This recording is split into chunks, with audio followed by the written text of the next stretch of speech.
Hey, Lisa, I heard something about you. If you don't mind me bringing yes, something I up. do, but go ahead. All right. I heard about Lisa G. This is interesting. Oh, here we go. Do you know what it is? No, but it's coming from you, so okay, go ahead. Okay. Why do you assume it's bad? Because she knows this group. So Lisa went to the company and tried to get them to pay for her cat sitter. What? Yes. I never heard of such fucking craziness. What are you talking about? My cat needs medicine twice a day. Yeah. And I need to pay someone. To do it. Right. And if not, my cat would die. Right. And if I didn't go on the trip, I wouldn't have to incur the expense. You went on a business trip covering something for Howard 100 right. News. Mm-hmm. So where do you ever go on a job where they say to you, like, they never, like, I never. Even if you needed childcare, they wouldn't cover that. Right.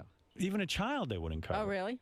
I don't know. I don't have a kid, so I never put in for a child. Wow, so who did you go to ask for it? I just put it in. I had expenses. Oh, you made that one of your expenses? Yes. Wow. That's balls. Were they rejected? Why? I don't. Yes, it was rejected. You know, Mel reads every single request. I don't think I have balls. Blew off. What are balls? It's part of my expenses that I wouldn't have had if I didn't go away to cover a story for you. My cat would die. But maybe you shouldn't have gone. Yeah. Can I tell you something? Yeah. If I had known that I wouldn't be reimbursed, you wouldn't have. I would have been upset. Yeah, It's an expense. You shouldn't have gone. No. Hey, look, for $50, I'll pay it. Right. But I just thought it was an expense, like I said, that I wouldn't have had. And probably any pet person listening. Like I sometimes go on a business trip and then like I buy a new bag for the business trip to carry my stuff, but it's not the same. My cat would die. Believe me, I wish I had a cat. I could just leave some food, see you later, but that's not the situation. He's on phenobarbital twice a day. Get a better cat. I adopted the cat. What did I know I was getting into? The joke that I say is, I adopted the cat, $35, $3,000 later for medical expenses, but I love Lucky. First of all, great joke. Lucky ain't so lucky. I got a question. Say you substitute the word kid, not about dying, but you substitute the word kid. So if you go on a business trip and you need to have somebody watch your kids, do you bill that to the company? No, never. Well, I don't know. I don't have children. No, people like the company didn't tell you to have children. They can't take care of all your expenses, you know? You know who you should have given your cat to? Siobhan. Isn't he a cat sitter? That's right. Cat sitter. I'll take her cat, and I'll take care of her cat. I'll pay the $50. I put it in. I know. I said I don't blame you for trying, but that's a balls move. They're not going to Really? I didn't even think of it that way. We I could just also said, this say, is one of my what expenses. else did you put in for? Could also say you had to buy new underwear. Right. No. Come on. That's being ridiculous. I don't know. I think they're both equally ridiculous. Really? Yeah. No. Why not charge him for your laptop computer? Because you used it when you were on the vacation. I mean, the business trip. No, that would be. I put in for batteries. Right. I did. You did? For yes, batteries? I needed batteries for my machine. Of course I did. Well, at least that's work related. You're not here. No one's hearing what I'm saying. I wouldn't have had this expense if I didn't have to go out of town. There's a lot of expense, but it's part of your job to go out of town. Or if it's not, then don't go. Well, I went, and like I said, I will pay the $50. Did you put it for Did you put it for the apple you ate? No. Wow. What? Did you think it was odd? Yeah, but I'm going to tell you something that is shocking to me. I thought it was the oddest request and everything. Doug Goodstein was telling me that In Demand apparently would have paid for this request, that they do have something for to watch people's pets when you go on a business trip. Really? I think it's insane. Well, there you go. You go work for Howard TV. That sounds good. Yeah. You're on the wrong side of this. All right. So am I still whacked out? Or what? No. I don't know. The way it was positioned to me, it sounded kind of wacky. But yeah, the way it does. I can understand. The way you're saying it doesn't sound that crazy. Thank you, Lisa. Anything else? Oh, yeah, I've got a really good story. Go ahead. A tense moment in the hallways of the Stern compound yesterday as a furious Benjamin Bronk got in Ronnie the limo driver's face and had some harsh words for him. Really? Eyewitnesses, including myself, agree that this did not seem like Benji's normal shtick. I'm serious. Stop being such a fucking dick, man. He stands there. Stop being such a fucking dick, man. Why you always have to be a dick? Why you always have to try to say dicky shit? You know what? I'm a nice person. I treat you nice. Just stop being fucking saying crap to me, man. I'm serious. All right? I'm scared. I'm not trying to fucking scare you. I'm just saying stop saying fucking crap to me. Stop just your fucking snide, continuous fucking snide comment. Oh, really? Yeah, dude. Oh, okay. Yeah. Oh, okay. Benji was mad at comments Ronnie made claiming Benji acts strange whenever female guests are in the green room, often staring at them awkwardly. Benji said he was sick of Ronnie's constant picking on him. Was that true, Benji? Did you really get in a fight with Ronnie? Yeah. Yeah. I feel like often he just says things just to, try to instigate stuff. All Did right. he say that on air? I feel like he doesn't treat me with respect. And I feel I treat him with respect. I can assure you he doesn't treat you with respect. JD. See, he's fighting with everybody these days. What's going on with this? Respect. He doesn't treat Howard with respect. Treat anybody with with respect. Who? You. You. What are you talking? What is it? Benji says he doesn't feel you treat him with respect. Well, listen. All Put right. the microphone down by your mouth. Just your headphone. There you go. All right. Go ahead. Benji. Look at that microphone. I know, it's in his nose. What? That's not your fault. It drives me crazy around here with Get these out of the headphones. podium. Yeah, please. Thank you. Go ahead. This way I can look at Benji better anyway. Now, Benji, the only time I make comments to you, right or wrong, is when you are doing weird shit. Are you asking? Yeah, I'm asking you, yeah. No, I feel you often. In fact, you didn't even say it to me. I was standing right there, and I was talking to Richie, and you're talking about me like right in front of him. No. I said to you. I said. No, you didn't. Okay, I did. But it's okay. Go ahead. All right. The last time we had this discussion was about running in the hallway. I heard he slammed into Lisa G yesterday. Is that true, Lisa? Today. Today. He knocked you down? He didn't do it on purpose. He just was walking out. He really wasn't seeing where he was going, and it knocked my machine out, so I lost my interview. But I was standing there yesterday when these two were going at it. So he knocked into you when he was charging around the hallways? He bumped into me, and it... When? Just now. Right, just now, Howard. It was Yeah, during that's our what I'm last saying. break. I walked out this door, and I tripped. Why don't you look at the... So klutzy. But I wasn't even talking about that. We weren't. Go ahead. What are you talking about? Okay. So yesterday, that girl was here. The girl who had sex whatever. with Mini-Me. Frank Right. Serpico. So yeah, that was funny. When you said that, I was pissing. So Benji comes out, and he does this a lot. And I'm not the only one who notices it. So nobody else step up, but that's okay. I'll take the heat for it. I don't give a shit. You stare at people. I don't, Randy. And then you say, and you ask other people, like, you go like this, you go, haven't I seen her somewhere before? Hasn't she been here before? Don't I know her from somewhere? And, Okay, and you stare at them. I didn't, You Ronnie. do that. I walked No, you by. do. You I don't was even talking to realize it, Richie. I don't think. Can I... Why is he staring at these people? I don't know. Howard, I'm not. Who needs This him is- out there? Howard, I walked out. Yeah. And if you Ronnie see- knows what he's talking about. No, he doesn't. Yes, I do. You're asleep half the time. No, I'm not asleep half the time. Okay, Okay, a quarter of the time. Let's stop the bullshit. Let's get beyond. How often are you Let's asleep? be honest. Okay, this is the honest thing. You want to be honest? Let's be honest. This is the honest thing. Go ahead. This is the honest. Yeah, okay. All right, I'm about to be honest. I walked out. Everything's shtick, man. Howard, I'm not anything. Everything I do, you guys think I'm doing for some reason. I walked No, out. he does. He just thinks you're odd, and he thinks you're making guests uncomfortable, and we need the guests to be comfortable. Okay, let's call her right now and ask her. She's a little flaky. But I walked by her, and I Ronnie's thought saying it happens all the time.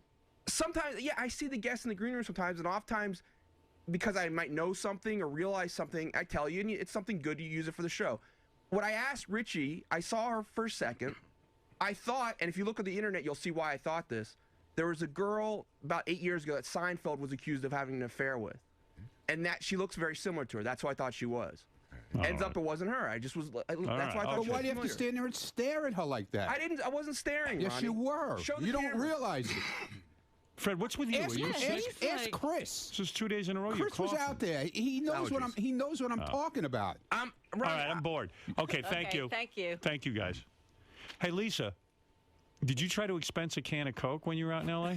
No. No? That's what it says. Stop it. Somebody said that. I'll pay the $50. I'm No, taking I it know. off. I know, but I'll use Artie's $100 that he gave me towards my cat. someone okay? in the newsroom told us that you tried to stop expense it. a can of Coke No. when you were out in L.A. A can. Oh, I probably wanted to know. Like I I eat all day long. Yes. So I don't specifically just eat lunch and dinners, and I snack all day. So I wanted to know, what do I put in for snacks? I got up a Power Bar and a Diet Coke and something else. Oh, so. how annoying. Oh, my God. What? Why is that annoying? Well, because when you're here and you get a Coke, you don't expense it. But it was a few, I don't know. No. I haven't traveled recently, so I'm not used to putting in expenses. Okay. You're one of these annoying broads with every little thing I could tell. Yeah. Wait. What does that mean? It means that you're an annoying broad. What does that mean, every little thing? It means I could tell, like, if you're one of these people that balances their checkbook and all that shit down to the cent, right? Being married to you would be a nightmare. All right. Thank you, Lisa. All right. Thank you, Lisa. Lisa likes that. Oh, boy. She walked out confused. It's the most unprofessional room on the planet. This is the greatest show on earth. I was all over the newspapers for my comments about Jay Leno. Oh, I'm sure. I'll have to read that to you. I was pleased with the coverage, though. They had it pretty accurate. Yesterday we were talking politics. We were talking Jay Leno. Yeah, a lot of Jay Leno. Yeah, Jay Leno seemed to have gotten through. The newspaper articles were funny. Did you read them? No. I'll read them to you. What? What's up, pal? Here's Tom Chisano, my lunatic general manager. Right, absolutely. You're not going to read them all, so we have to dump them. No. I'm not reading them exactly. I'm changing it around. The way I just said, when I went to the bathroom. That was fine. Okay. Absolutely. Yeah, I know what I'm doing. Come on, Tom. Give me some credit. I'm not totally retarded. More credit than anybody. All right. I said about Jay Leno, he might as well put a dress on, and I referenced to perform oral. I see. On someone. No one gets to hear it. I got 5 delays on me. This is an anti-boob zone. So I've had it. I mean, I can't imagine if that's getting bleeped, what else is going to be a problem. And I don't want to discuss it. I don't even want to give anybody a problem. I've done this long enough. I've revolutionized everything. Now we'll leave it to the Jay Lenos of the world. Now they're ready to turn the clock back and we'll leave it to make everything sanitized. We'll leave it to pioneers like Jay Leno to take it forward. Got innovators like Jay. Yeah. Rather not do that. Yeah, I would. No. It's over. Let's face it. No. Let's fight. We lost. We lost the fight. They win. No.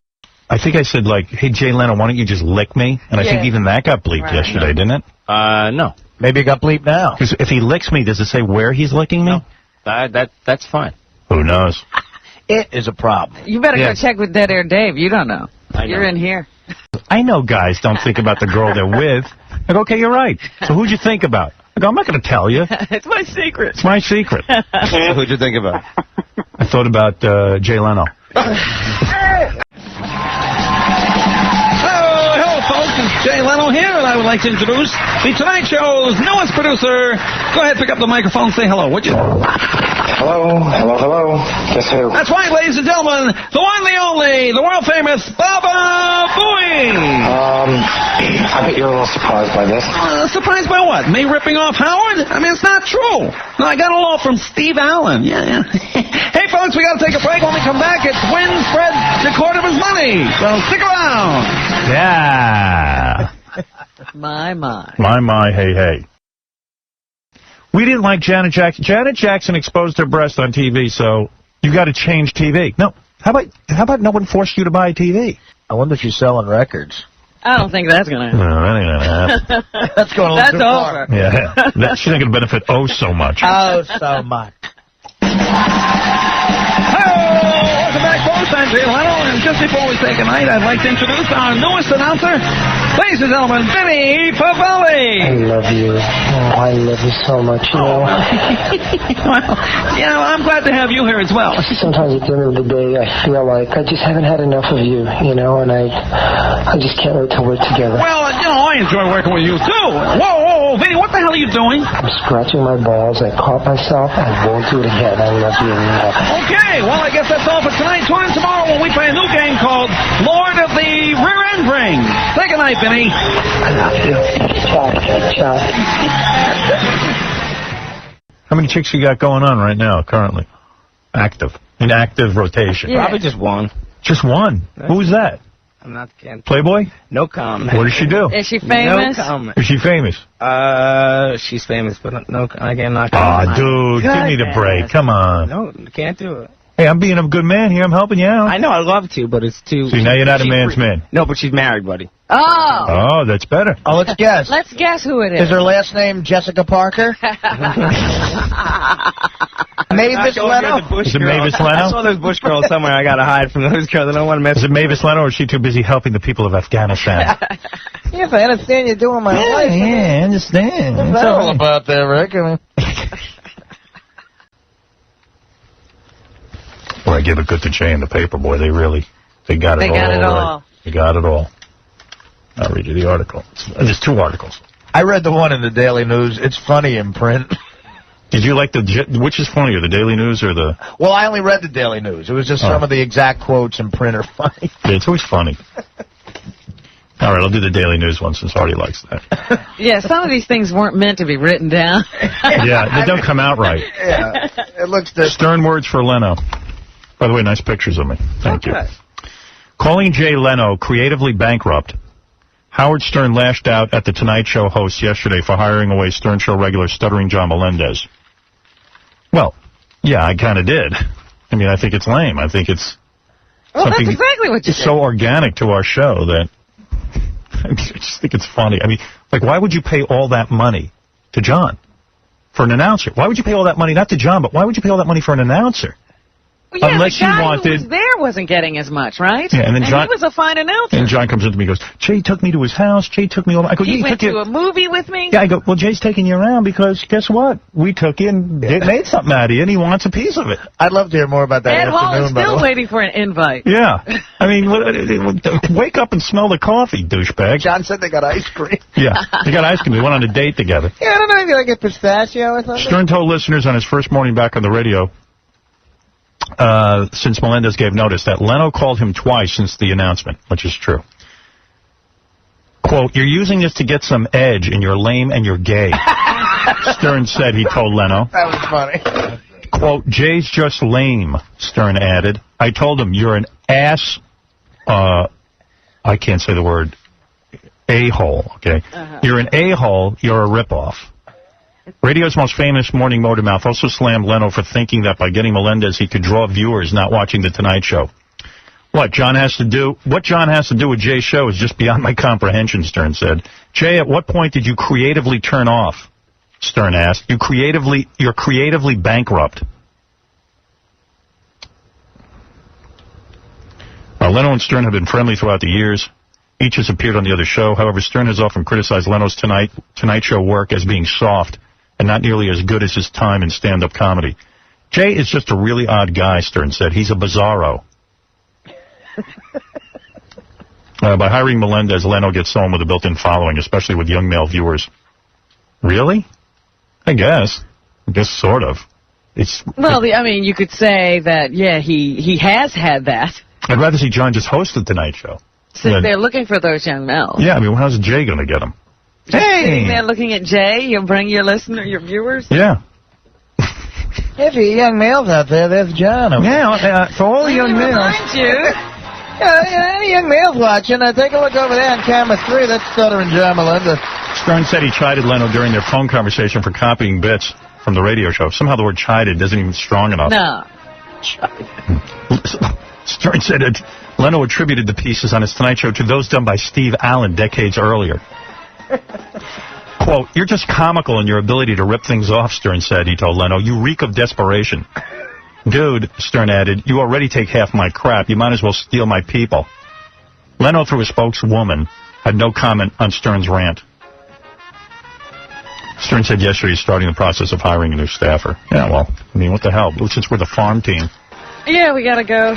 It's funny, we were talking yesterday. Bring somebody up. We had lunch yesterday, me, John, and Artie. We were trying to figure out how bad the rap was, and Artie's like, Howard called him gay. It doesn't get any worse than that. He is gay. But we're all wondering if John had any contact with Jay or anybody from the show after yesterday's comments. I can't talk about it. I signed a confidentiality agreement. I can't talk. John Minelli's Howard Stern tore into Jay Leno for nearly an hour yesterday, blasting him for ripping off longtime sidekick starring John Melendez. Jay, quote, Jay thinks this is going to make him hip. Stern railed on his first day back on the air. Stern has frequently accused Leno of swiping bits. I don't even accuse him. Everyone calls me and tells me.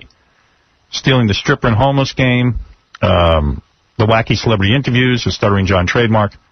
How much more material are you going to take from me, Stern said. You make $14 million a year. Letterman makes $31 million. Why don't you ask NBC for $31 and pay me the rest? I'm writing material for you. No. That's Steve Allen. Yeah, show me a tape of Steve Allen doing that. Like, he ever watched Steve Allen? You wanted a guy associated with my show. You can't get 18 to 25-year-old men. To an 18 to 25-year-old male, Jay Leno is gay. He might as well put a dress on. I love reading that in the paper. Yeah, it does look good in print. Leno called Stern twice. According to the shock jock, even asked Stern to appear on The Tonight Show to discuss his gripes. Yeah, we'll make a bit out of it. Nice, friendly bit. Now we're wrestlers. Quote, I told Jay how everyone in the business is talking about how transparent and lame and gay you are, and that you can't even develop your own people, Stern said. I said, this move is as bizarre to me as when you hid in the closet and spied on the NBC execs. Stern said he loves Melendez. Well, of course, I have the guy working for me, who will make $1.5 million over 3 years, but that's our quote. Yeah. John assures me it's less. Taking our words. Stern even warned Leno not to abandon John. Now that he's gotten him out there. Yeah. This is odd, though. He says, Stern said surprisingly little yesterday about the zero-tolerance independency policy announced by his Infinity bosses when he was on vacation last week. I thought I did a whole rap on that. Yeah, you did. He must have missed that. He must have missed that part. I gotta get out. The business has changed. Goodbye. You've lost this creative mind. They've hired people to do the show and then people to sit on the show. The world is Jay Leno. He's great. He's a nice, clean broadcaster. Right. Right, Tom. Well, I said that the other day. I said, John just got himself, out of here at the most convenient time because the world is changing drastically, and he just got himself more job security than us. Yeah, but he's got to sit there and listen to the monologue. Well. Yeah. John seems to think he knows something that didn't happen. You got to see the picture of him in the dolphin, Howard. All right. It's better than him by the lathe. No, but I wasn't. You know, John, you ought to say something nice if you're going to be on the show. I can't believe this is the peacemaker that idiot hired. I can't wait to hear John do this rap on The Tonight Show. All right, listen. I want to play the game. Howard, you know what's going to be great? And I'm so pissed I'm going to miss it. When Gary quits smoking, he's going to blow up like a balloon. Yeah, that's going to happen. That's why I'm going to get him. That is going to happen. You know what? Jay is going to have to hire Gary. Yeah. So that John has somebody to make fun of. Yeah, right. And hire Fred so that Fred can goof on John. Right, yeah. I'm waiting to see how like he's going to have to create a whole family around something that doesn't exist. Take the family that already exists. Are you allowed to make fun of Jay? Yeah, you should hire everyone. Can you make chin jokes about Jay? No. Or is that not in the contract? He's got an announce. Why should he box his balls? Hey, Jay, I want to goof on your motorcycle collection. Can I make some cracks about? See, I was mad. I was mad because I already heard through the grapevine because John's been palling around with those guys that. The word is, remember when Jay yelled at me? Yeah. They're saying Jay didn't yell at me. That some guy walked by and Jay wasn't who cares about Jay? He's so lame. Jay didn't say that, Gary. No, I know. I know. That's your boyfriend. No, he didn't. Went on a date with him and got ice cream. Oh, my. Gary told me last night. I want to know if we would have... do we want Pauly Shore on the show? I don't think so. Why? Unless we want to ask him... He keeps asking me to have him on, and I... About his encounter with John, but I don't see why we would do that. We have too many guests on this show. I'm cutting back. We used to have standards. Yeah. They've sunk. He keeps wanting to be on the show, and I keep saying no, and Gary keeps calling me and telling me we should. I just think he's a goofy guy that would be interesting to have on. Not that he. But I don't like him. Interesting. I think that. It's not fun for me not to like a guy and then have to sit here during the commercials after I've yelled at him because I don't like him. Who needs that? See, it's not my fault, but I think we had him on the air one day and you told him he could come in. And then he said... So the people have been calling, they've been like waiting for this day for 2 months. Yeah, but then I said he can't come in. When did you say that? I gave him his opportunity that one day. He didn't show up, and then we were off the hook. I said, okay, well, we offered it to him. He didn't show up. Are you sure he didn't show up, or is it that he missed his? I remember we gave him like a 15-minute window of opportunity, and he might have missed it. Yeah, he missed it. He was on his way to the airport. It's like Letterman. Letterman has me on first as a guest. That's it. I can't show up an hour later and say, can we do my segment now? Right. I don't know why Gary's saying, well, he missed it. Yeah. Well, he missed it. He missed it. He missed it. Gary must have a side interest in this. I think like Pauly Shore pays him a fee. And, and Gary, finder's fee. I just thought it would be funny to have him come on and to play that tape that Stuttering John did with him where he totally got out of his character, was pissed off. Yeah, and then what do you say to him? Listen, Howard, you could do this with any person I mentioned, you know that. You can make anybody funny, you can make a serial killer funny, and you can make the funniest guy in the world unfunny, because you could do whatever you want. Really? You can. You really look up to me, don't you? No, but you're good. You can make nothing very funny if you wanted to.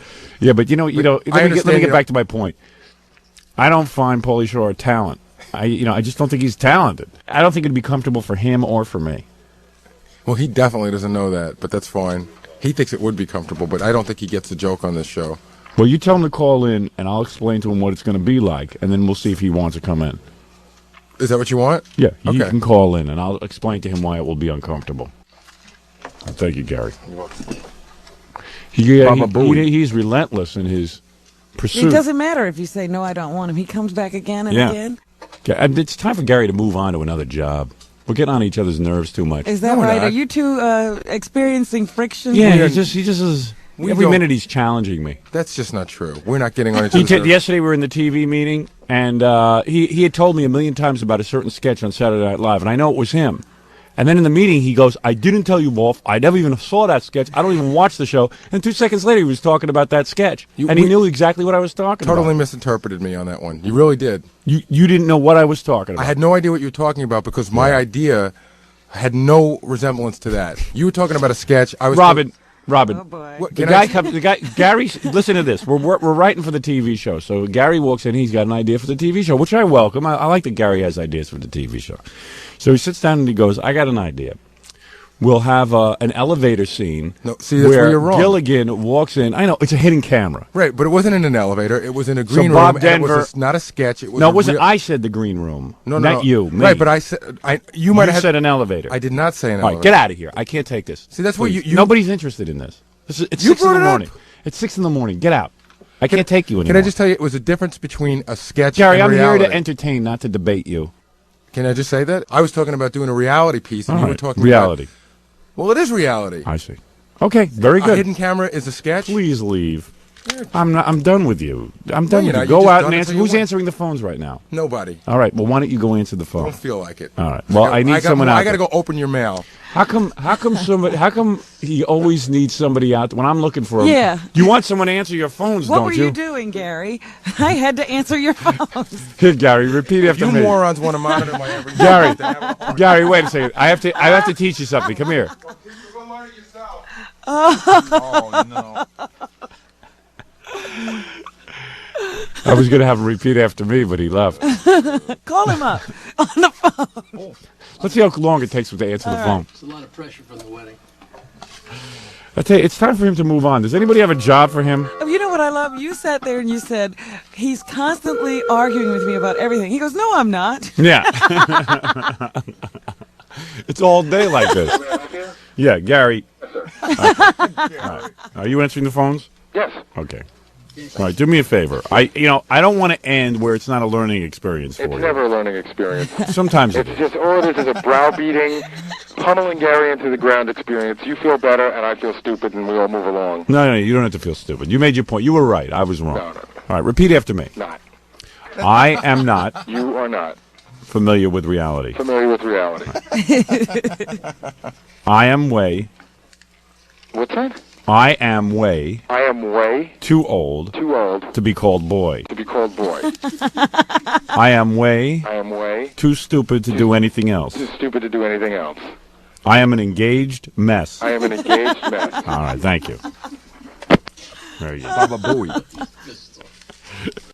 He gets so mad. An engaged mess.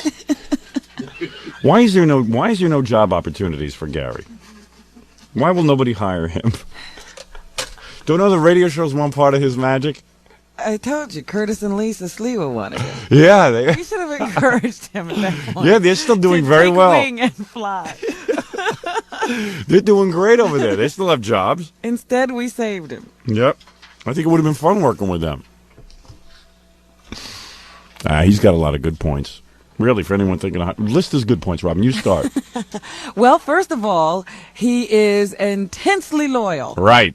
So loyal that no matter what you say to him, he won't leave.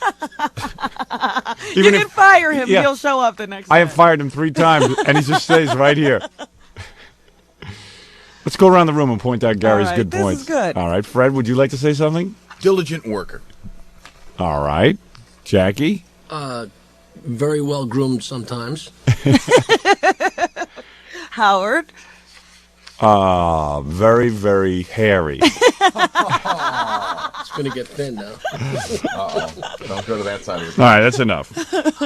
No, it's just that we argue a lot lately. It's not pleasant.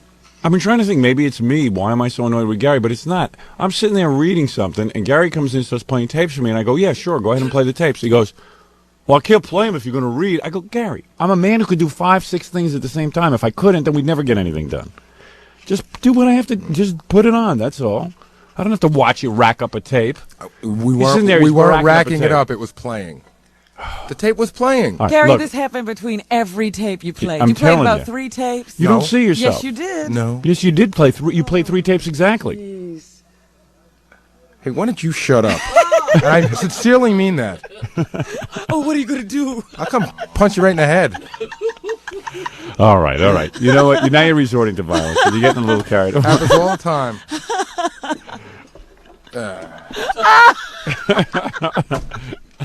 Oh, he's going to come over here and punch me in the head. Hey, don't start with him. He did play 3 tapes. Of course he played And then he gets, 3 tapes. thank God you're a witness. This goes on all day. I argue with him, and I have no witness. And he tells me that I'm losing my mind. Oh, he's amazing. You don't do, it's like lurch.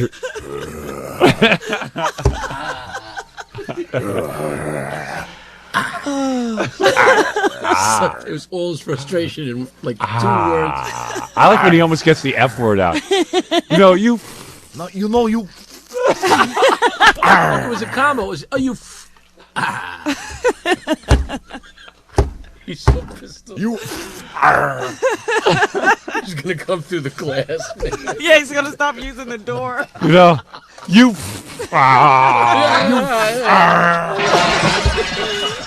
Oh, that's it. I'll hell enough of you people. You're a bunch of. Take off your glasses and see the truth. I'm gonna go over and punch you. You. No. All right, I'm going to apologize. He's probably feeling bad. Yeah, we were just having Gary, fun. come on in. I'm going to apologize. I'm feeling bad now. Even though I'm right about everything. Thank God you're a witness. No, because a lot of times you're not a witness. Right, and he comes in and, And you you don't go- know what went on because he stands by his story. Right. But he gets a little confused. Come on in. I'm going to apologize. All right, I'll... She's the witness. What? She's the witness. She's the witness. No, come on. There were other people who witnessed. I don't claim to witness things I haven't seen. No, that would not be true. That would be wrong. I like when you go... I know, no. I think are we here to apologize or are we here to emulate my noises? Don't emulate. All right. Have another Anyway, donut. I'm sorry, man. I don't mean to be so hard on you. It's just that sometimes you get on my nerves. All right? Almost every time. All right. No, That was it? See, you didn't have to say that. But that was it? That was the apology? Yeah. What, should it go on as long as this did? You want me to go on? A 10th would have been nice. A 10th as long would have been Man, nice. I don't want, I'm not here to make you feel better, but man, you just, sometimes, you have to be a little bit of a yes man. You really do in your position, and just, go ahead and do your thing. I know I'm a little intense, No one wants to but be it's crazy no one around wants to be here. challenged every minute. I don't challenge you every All minute. right? I really don't. I'm there for you for a Could lot you of things. try not challenging that you him don't- in one conversation? Yeah, but you know what? When you emulate, quiet your over there. rationale is the truth.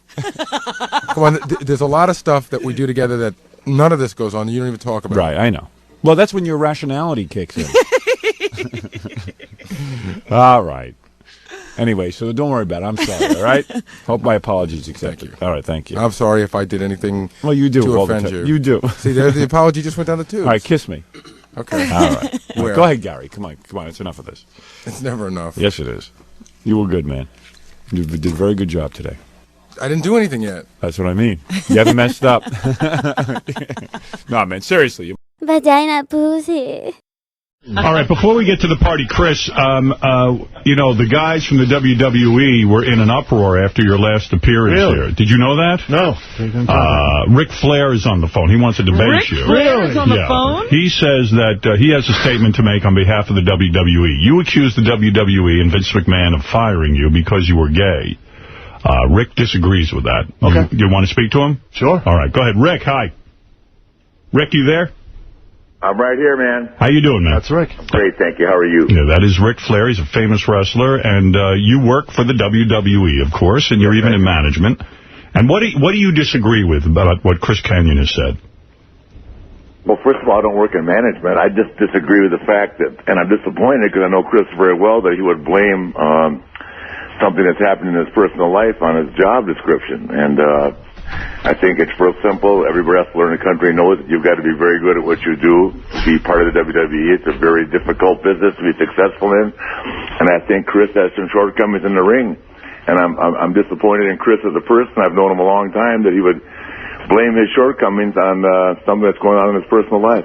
Well, we had in the wrestler, who's the guy who just made the movie? John Cena. We just had John Cena, and he said that Chris was a good guy. He said, but he didn't have the skills to really be a WWE wrestler. Well, he said he didn't have a great act. You know, he didn't act the part well. Yeah, Chris has got the skill, but it takes a lot more than technical skills to be good in the WWE or in the sport of professional wrestling. And Chris, I think, has got all the attributes.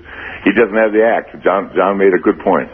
What about that, Chris? You were in the WWE, and your act was, you say, good until you became an out gay person. My act was absolutely fine. You know, it all depends on what they give you, what storylines they write you. I think a lot of the writers knew. Rick, you know Arn Anderson knew for a fact I was gay back in WCW. I mean, he's your best friend. I had no idea. All right.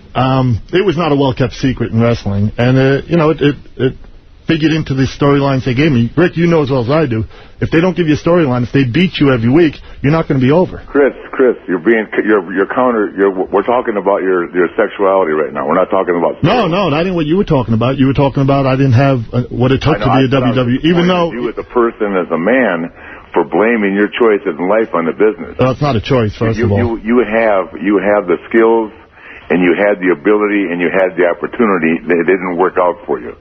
That's got nothing to do with what you got going on in your personal life. Totally disagree, Rick. But you'd be the only one, and you're lucky to show it and being able to air it.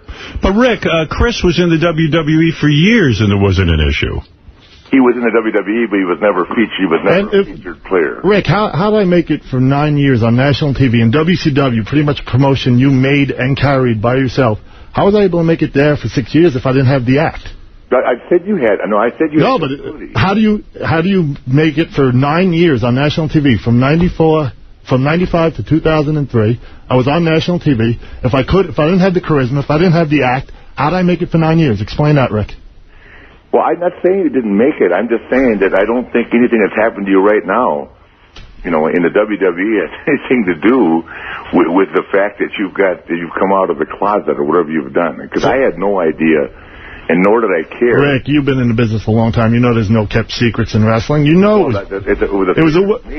and I know just about everything there is about professional wrestling. I'd never known that. Well, you know, we got to take everything Rick says with a grain of salt. He still works for Vince McMahon. He's going to, just like John Cena, he's going to say what he thinks Vince wants to hear. I got a question for Rick. Rick, that's quite true, Chris. Go ahead. Rick, why did they let Chris go then? Why did he get rid of him? I don't know the answer to that. I just know that. So if you don't know the answer, then it could have been because I was gay and Vince doesn't like gay people. No. Oh, it couldn't have been that. Definitely not that. Couldn't have been that. But how do you know that, Rick? How do you know that wasn't it? Because I know that there are gay people involved in the business right now that are successful. But are they out? No. I don't know if they are or not. No, they're not. I see. Well, listen. I thought there were no secrets in wrestling.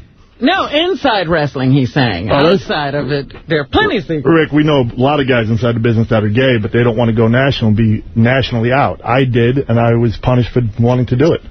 Well, I disagree. You know, you got your opinion, I have mine, but it's hard to explain the business. You know, I'm one of these very few, very fortunate guys that's been able to make the transition from year to year. I don't know how. It's been a gift that God gave me, but I know that I got to show up every Monday and I got to have my act together and I got to have my gig together and I got to be ready to go.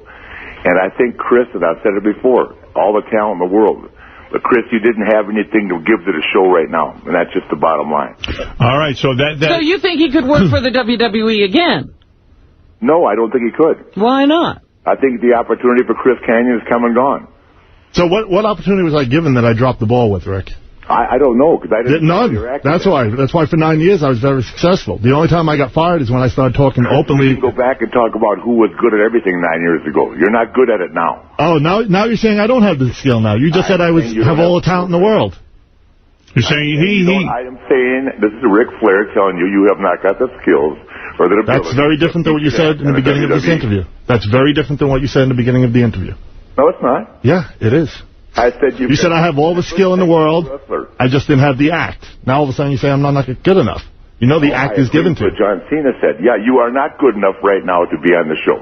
Okay. All right, well, there it is. Rick, that's the bottom line. Rick, why are you doing this and not Vince McMahon?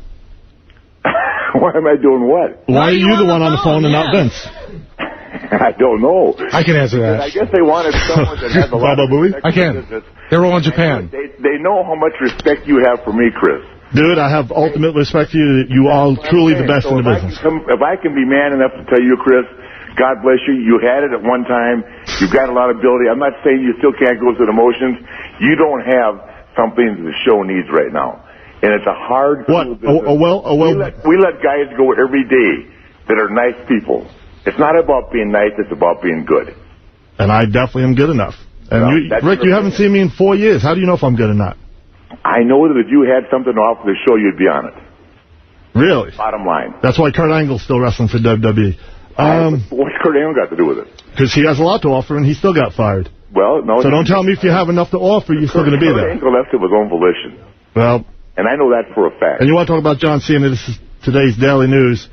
In a review of Cena is nothing special. I mean, this ain't just me talking. Cena doesn't have much to offer either. Cena's pretty charismatic, but when it comes to in-ring work, Rick, you know as well as I do, in-ring work, Cena doesn't measure up. I think they chose me is because they know the relationship. They know that I respect you as a person because you've always given me the courtesy and respect that I feel like I've been afforded. Well, there it is. You guys have had your words with each other. I'm glad. I just want to get this straight. Rick was picked by the WWE to talk to us? Yes. No, he wasn't. Okay. I've always wanted to. Oh, hold on a second. Hold on, Rick. Howard Stern for not having me on a show for my book tour. Rick, we got to be straight. Hold on a second. WWE called me. I called when Chris was here. I called Vince. Vince wasn't available. He's in Japan. They offered me Triple H. Turned out that today Triple H is in Japan on this tour. So then WWE called me back and said, "How about Ric Flair?" And I asked them, can Rick speak to this? And they said he could. So in a way, they did pick you to speak for them. Well, that might be, but I've always wanted to be on Howard's show. He's never had me on. I'm glad to have Rick on, and I think Rick has made his point. Well, but Rick says he doesn't even know why Chris was fired. It would seem to me that this would be a better conversation between Vince McMahon. I think so, too. Anytime Vince wants to talk. Rick, and you know I have ultimate respect for you. I was there the final night of Nitro, and we hung, and we both cried. Rick, I have total respect for you. I agree. That you're entitled to your opinion, and let's go. Who's on first? Are you attracted to Ric Flair, though? No, Rick's not really my type. Rick, you cried? Howard. Rick, got something to tell us, or what? Did you cry? Is that true? You hear me? Yes. Why the Hulkster, not the Nate? Ooh. He wants to know why you had Hulk on here and not Nature Boy Ric Flair. On the show all the time. You want to know something, Rick? And I'll be honest with you. What I know about wrestling would fit into a thimble. My grandfather was a huge wrestling fan. Used to take me to all the wrestling matches and stuff, and that was my exposure to it. But I would, you know what it is? I knew of Hulk Hogan, so I had Hulk on. Yeah. Rick, and I don't know that many. Me. So we'll have you on. Rick, you know of me. Well, we'll have you on. Please. Rick, you said I'm not that good. Didn't you ask me to train your son, David? Now, be honest, Rick. I never asked you. That's such a lie, dude. I asked you to work out with them. It's two different things, Chris. We're not saying you don't have the technical skills. You just did say I can't measure up. I can't do it in the ring. WWE does not let talent Talent go because of their sexuality. If you have something that can... I guess you know Vince's mind. Company, you're going to work for him. I guess you could read Vince's mind. I'm just telling you the truth. No, you're telling me your opinion. Duty, I totally appreciate your opinion. You know, literally, you're my favorite wrestler in the world. Rick, you're saying if you came out tomorrow out of the closet and you were openly gay, that Vince would keep you on? Of course he would. All right. Well, that's the answer then. For him. Definitely, that's his opinion. And Rick is the greatest wrestler of all time. He is. Absolutely. Thank you, Chris. No problem. All right, there you go. That's very nice of you to say, even though you're being sort of criticized here. I want to commend these guys on the most civilized wrestling argument of all time. Thank you. Nothing like the show. Hey, you guys are all gentlemen, I'll tell you that. Rick's a true gentleman. Thank you, Chris. You're welcome. I believe... And you're a great guy, and you shouldn't use the Howard Stern show to vent and bring your personal life forward. Unlike you, Rick, they called me. I believe Rick, because don't you think wrestling's kind of gay anyway?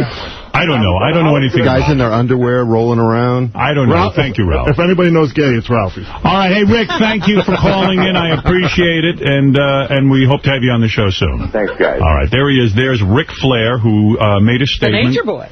And this is what, of course, Chris Kanyon has to deal with. This is a pain in his life. But you are a great guest here. I'll tell you that. Thank you. I hate to agree with Rick, but I wish... that Kanyon was never on the show. You stupid bastard. A lot of people, I did a lot of the show yesterday about Johnny Carson. Uh-huh. And in fact, in the paper today, they're saying, Jay Leno's tribute to Johnny Carson got some of the biggest ratings. It was his 4th highest rated show of his career. Yeah, I saw a little bit of that. It like tripled the audience. 13 million people saw it. And I was very vocal yesterday about Jay Leno and Johnny Carson tribute and all that kind of stuff. And I thought it was unbelievable. I mean, not only did Johnny not mention Jay Leno on his last show, Jay Leno didn't mention Johnny on his first show. Now, let me tell you something. Is that Johnny Carson? I didn't know that. Johnny Carson never visited the Tonight Show after he never. left. That's crazy. And he Jay, visited Letterman. And Jay Leno never mentioned Johnny. The first night, I watched Jay Leno's first night, he never graciously said, gee, Johnny, you'll be missed, or wow, I didn't realize thank you to Johnny for over 30 years of great service. Now, wow. Now that he's dead. Yes, Gary. By the way, that was another thing. Jay addressed that in later years. It was another thing that was his manager Helen's fault. Yeah, everything's Helen's fault. But that was her idea not to do that, and he wasn't there. He's too stupid to say no? Yeah. He has because he's not a grown man. He didn't know what the right thing is to do. That's all Helen. So he's rewriting history on the grave of Helen, who, by the way, did everything for him. Well, yeah, things change after everybody dies. Yeah. I wish he would say that now when Helen was alive. If Helen was alive right now, she'd give it to him. Well, I just thought, well, yeah, all of a sudden he was reclaiming Johnny the other night. Yeah, he reclaimed Johnny. He's now the voice of Johnny. Letterman's got to be going nuts. So, I was very vocal about the fact that the whole thing reeked of silliness and insincerity, which only points up that Jay Leno's an automaton. God damn it. Well, it's a new word for me. People are making it as if Johnny Carson decided to leave at that time. Yeah. Anyway, a lot of people wrote me and said, Howard, fantastic. I think most people confuse the Johnny Carson show with Johnny Carson the person. The show was entertaining. I like watching the best of clips. Johnny the showman was cool. Johnny the human being was apparently less so. Many people seem incapable of making the distinction. I also pointed out Johnny's many failings as a man. Yes. Howard, people are uncomfortable with you because you're honest. When everybody else is crawling out of the woodwork to shed crocodile tears for Mr. Carson, you tell it like it is. You're not being cruel. You're being factual.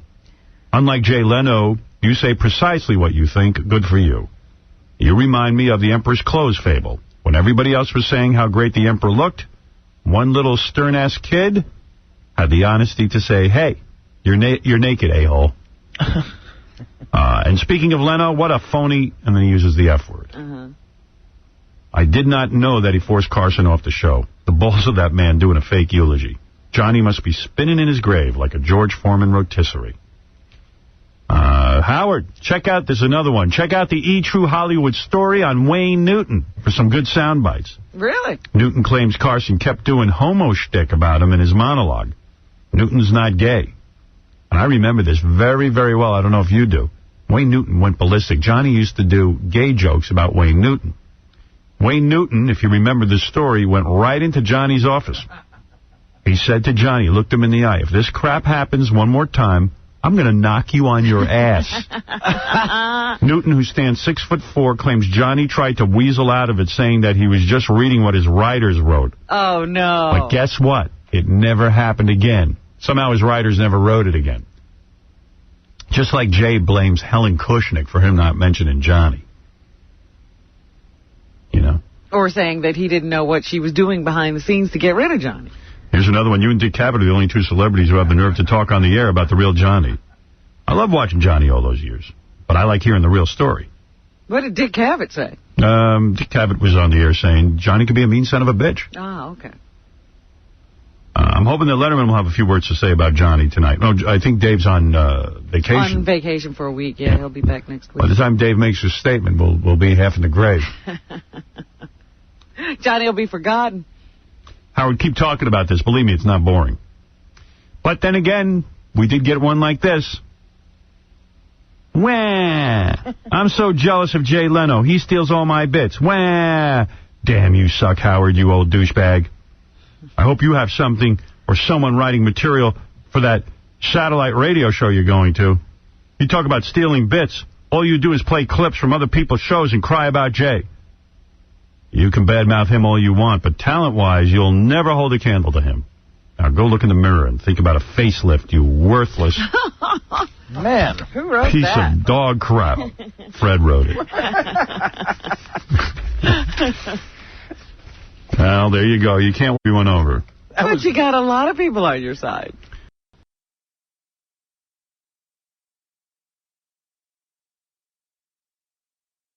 Hey, Sandra.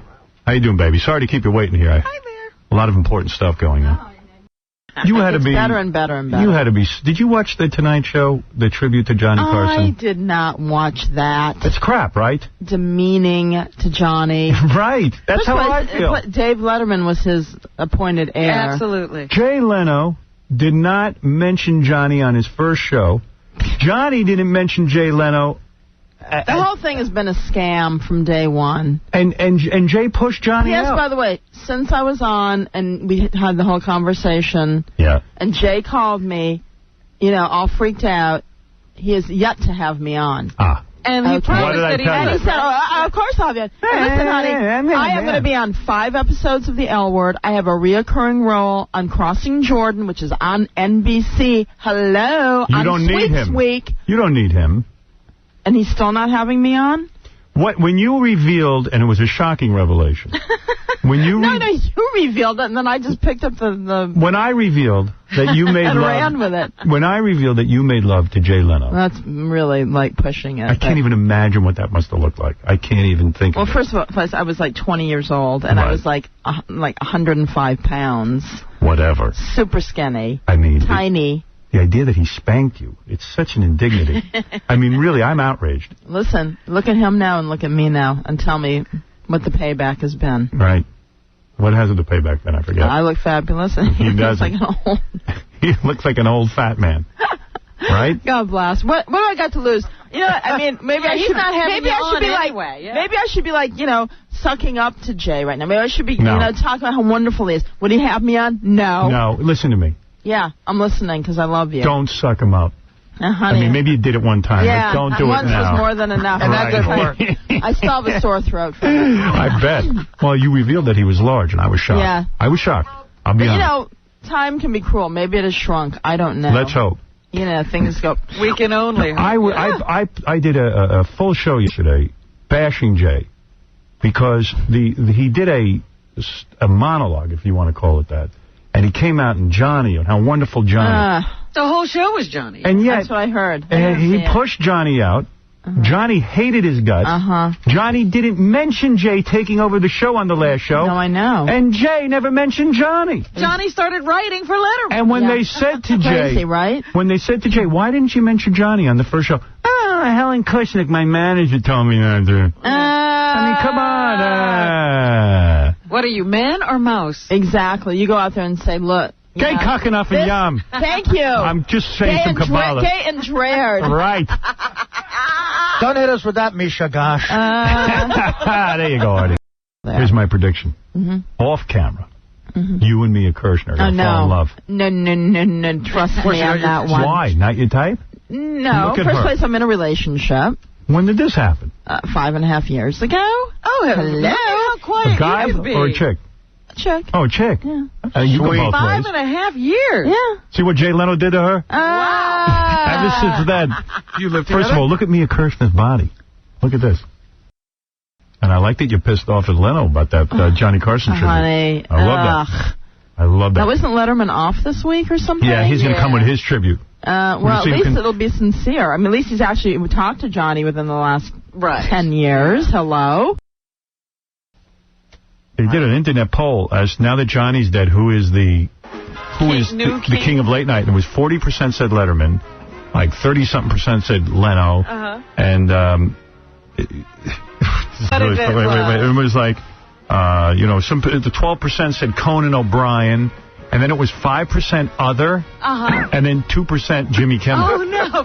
He was beaten by other? He was. What would be the other? I don't know, but it was America Online, a whole big poll they did. Oh, my goodness. Jimmy. Hey, how is the widow Letterman? He's been out this week. So. I know, but how is the widow Letterman? Have you spoken to the widow? He lost Johnny, his boyfriend. You guys are crazy. I can tell you one thing. When he gets back on Monday, he won't be reading off of cue cards. Right. Hey, Leno had this huge ratings with that phony baloney tribute to Carson. But I can't believe they're doing, like, press releases on ratings for, like, a week. I mean, they're exploiting it in such a way which doesn't make any sense. Okay, so we'll see your ratings. No, look. When is Dave going to have his Johnny tribute? Leno did a tribute. Wasn't he the one who pushed Johnny off the air? Wasn't he the one who didn't even mention Johnny his first day on the air? Oh, I know, right? That's the big thing. The very first show when he was off, when he was taken over, not one word. Leno's a worm. Leno's the guy who told Seinfeld, his best friend, that he wouldn't appear on the Seinfeld show, and they had to go to Letterman. That was his best friend because Helen wouldn't let him do it. Helen, every minute with Helen. That Helen was a powerful woman. They're still blaming Helen. Jay goes, I didn't mention Johnny because Helen told me. Helen. Was. But lying skunk. Everybody's making this about themselves. You know, when's the last time you saw David Brenner on TV, you know, and then he's on. Huge.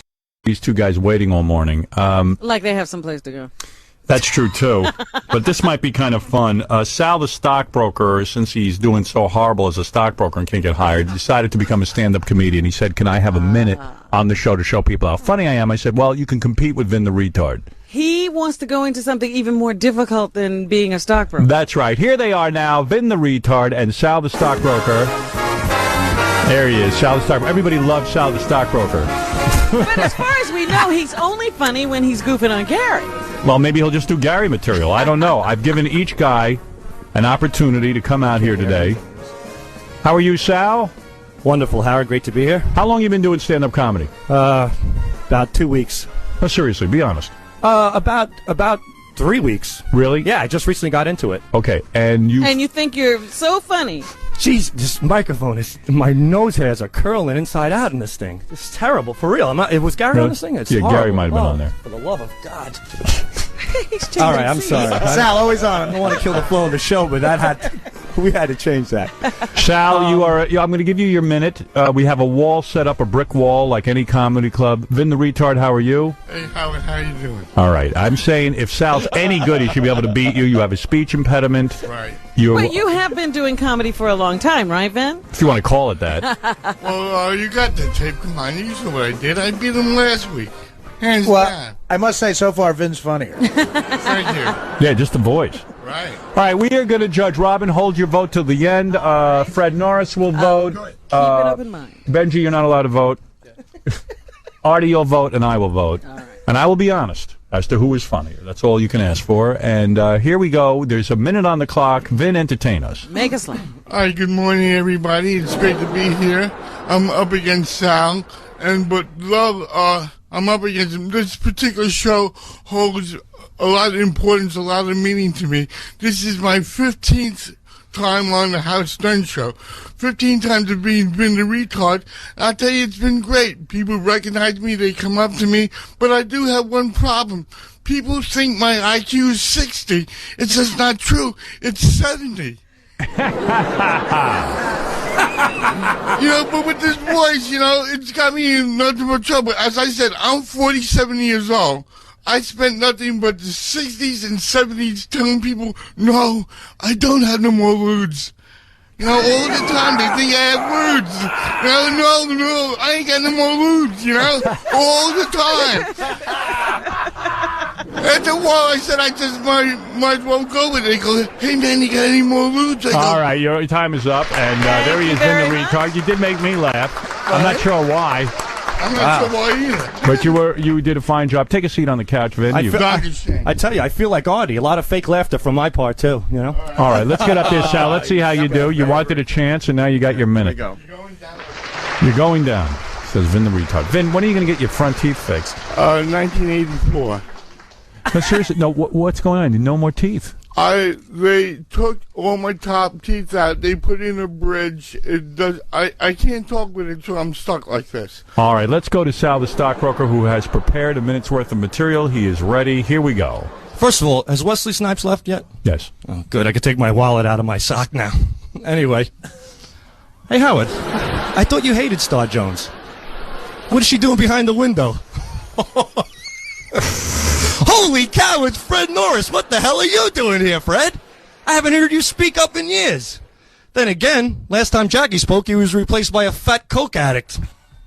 Hey, Howard, speaking of Fred, why you were so upset that no one sat next to you at his birthday party? Didn't you realize your nose was in the way, for Christ's sake? Wow. And Artie, my God, are you getting fat? I saw Artie on the E! Channel last night. I changed the station. A piece of his ass was still on my TV screen. I tell you, it looks good on this show. Casey looks good. I love that goatee. It was like Velcro on my balls last night. And Beth looks great. Yeah, she looks great on me. But why'd you have to make a calendar, Howard? Now all my months are stuck together. All right, there he is, a perfect 1 minute routine from Sal, the stockbroker. I'm going to go to Robin Quivers first for her judgment. Jeez, this is tough. I thought there'd be a clear-cut winner. Well, go ahead, Robin. I'm going to let you comment. I'll save my comments for... It's kind of hard because, first of all, I don't know where else Sal could do that routine. Yeah. Interesting comment. It's very narrow casting. Yeah. Well, it's a narrow cast. Right, but he did prepare it for this audience. He prepared it. It wasn't that funny. I gotta do like American Idol, all right? You're not ready for prime time. This is about finding a winner. Vin's not ready for prime time either. Well, look who won. Who won? I think that I was laughing at, Vin the Retard more, not for any of the right reasons. I wasn't laughing at his jokes. It was his delivery. All right, so in your opinion, Vin the Retard... It's funnier than Sal. Okay, that's only one vote, Sal, and that's only one vote, Vin. That is not the final because of his answer. delivery. Yeah, I can't understand a thing he says after one thing. Maybe I should have delivered you a pizza. That would have been good delivery. Maybe. Marianne from Brooklyn, what is your comment that I'll go to? Sal, hang up. I like you. We sit together every now and then, but you sucked. I'm sorry, man. You were serious. You were boring. Vin the Retard. Listen, you cackling retard. Bury your nose in my sphincter, you pig. Get lost. You know why your voice sounds like that? Because you were stuck in the locker room your whole life in high school, gargling it all day long, you cackling pig. Beat it! All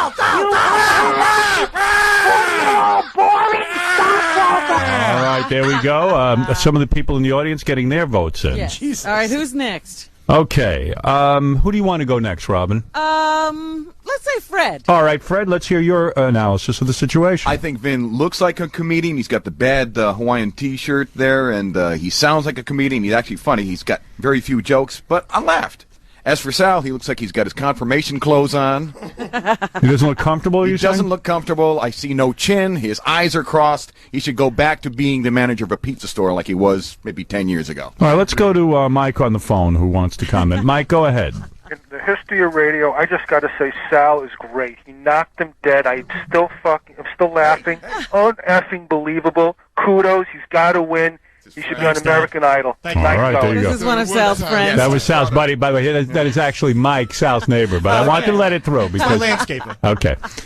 Who do you want to go next, Robin? Artie. Artie seemed to be really enjoying himself. I'd like to know what his impressions. 2 votes for Vin. Vin, don't get all carried away. The guy's only been in comedy 2 weeks. Yeah. All right, here we go. A win's a win. A win is a win. Go ahead. Let's go to... A win's a win. Well, I don't think it's fair. A retarded guy is always fun.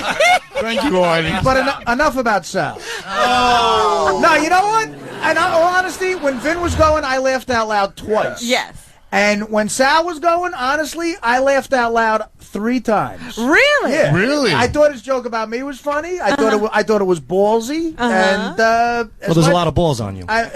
You scumbag. So you're voting for... I'm voting for Sal. Sal's voting. Oh. 2 to 1. Wow. All right, who's the final vote, man? That's You. I know it already. Well, I applaud Robin for saying, like American Idol, you got to be very definite.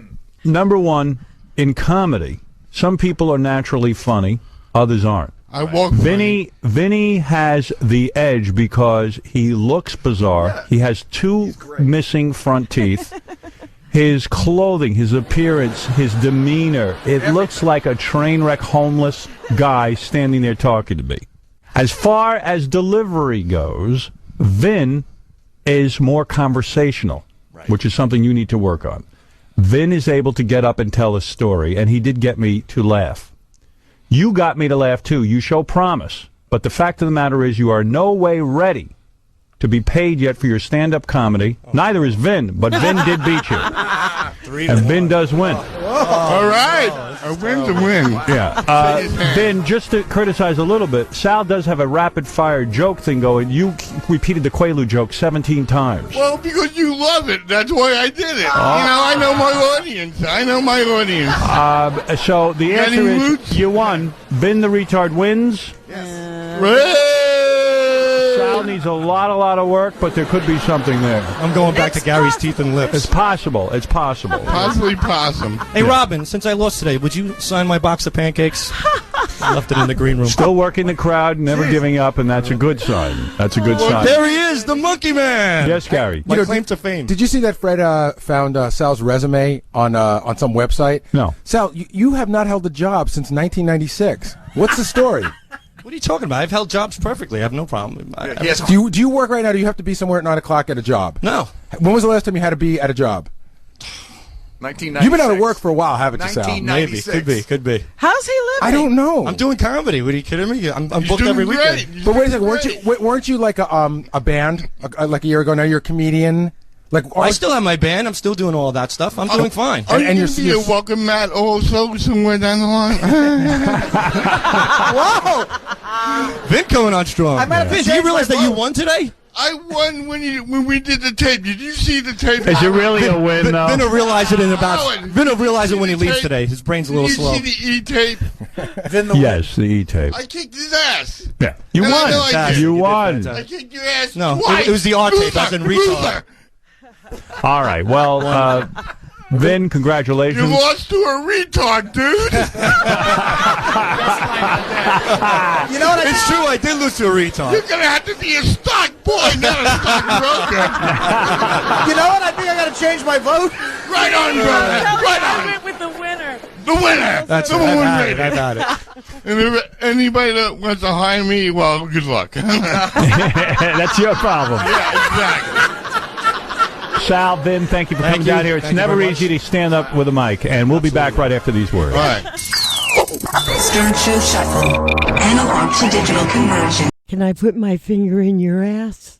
Look, her life's out of control, and she might be mentally ill. I don't know what's going on with Courtney, but she says things that are so great. I realize I got to call her because she's planning to go on Jay Leno, which disturbs me. Right. Just because he disturbs me. And I've got that ABC special. Maybe I should interview her for it. You should. Yeah. You know what I mean? Oh, that's Howard, you did such a great job. Goodness. Go to her house. And we get along, you know. And I would actually, like, go spend some time with her. Right, like do a whole profile thing as opposed to a sit-down, just one-on-one. Yeah. Well, maybe I'll call her about that. Missing right now, even as we speak, my favorite cultural train wreck, The Tonight Show with Jay Leno. I'm like a rubbernecker, man. Every night it's the crash of metal when that show starts. Me and my friends have a little office pool wondering exactly which episode and which guest is going to be on the night Jay finally puts a 9mm in his mouth and blows his Dorito shilling head off his body. I think it's going to be Joey Lawrence from the show Blossom. Other my friends beg to differ and think Patrick Duffy a more likely culprit. So, hi everyone. Welcome to the show. Tonight we have Joey Lawrence. Hi, Joey. How are you? It's good to see you again. Boy, it was always my comedic dream to be 44 years old and interviewing a little Tony Danza wannabe every 3 months. Boy, I'm fulfilled as a human spiritually. So anyway, Joey, you're 16 now? You're 15 years old? Yeah. That's great. You're 16. You got a license? You driving? Yeah. That's great. You're 16. Got a license? You got a car? Yeah. You got a girlfriend? You dating somebody? Anybody special? Yeah. No. Well, she thinks so. I don't.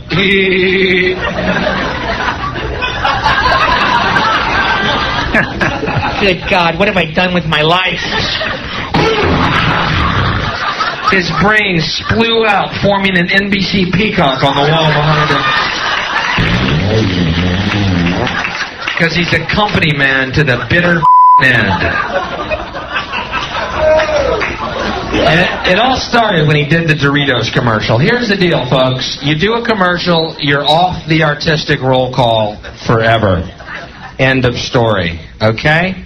You're another corporate shill. You're another whore at the capitalist gangbang. And if you do a commercial, there's a price on your head. Everything you say is suspect, and every word that comes out of your mouth is now like a turd falling into my drink.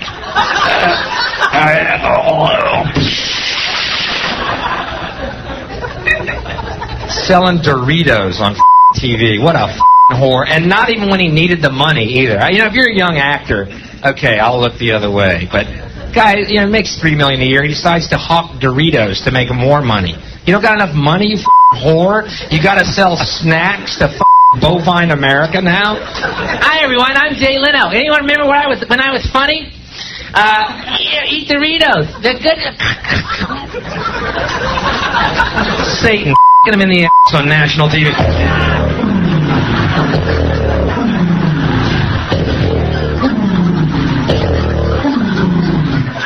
They're good and crispy. Here, Satan, try the nacho flavored ones. Cool and flavorful. Tonight on the show, we have Joey Lawrence and Patrick Duffy. Yes, tonight's the night. That was his lineup. He'd use an Uzi in his mouth. Just chewing land. What have I done with my life? I used to be funny. The whole thing changes clips. He's a blood sprinkler.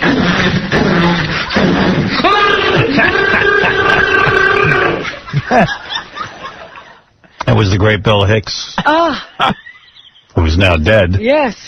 He never got to see the day that Jay potentially could shoot himself on television. He'll never get to see that. Didn't happen in his time. Yeah.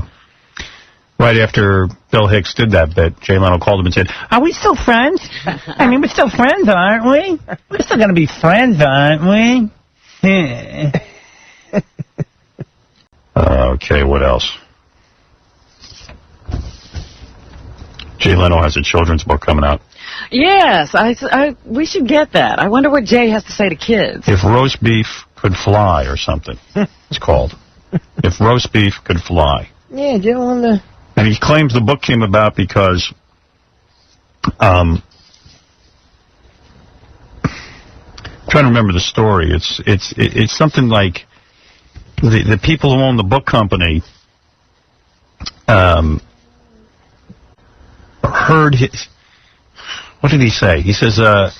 it was some childhood story of his. Well, Simon & Schuster called him out of the blue and asked him if he ever thought about doing a children's book. And he said, what do you mean, you know?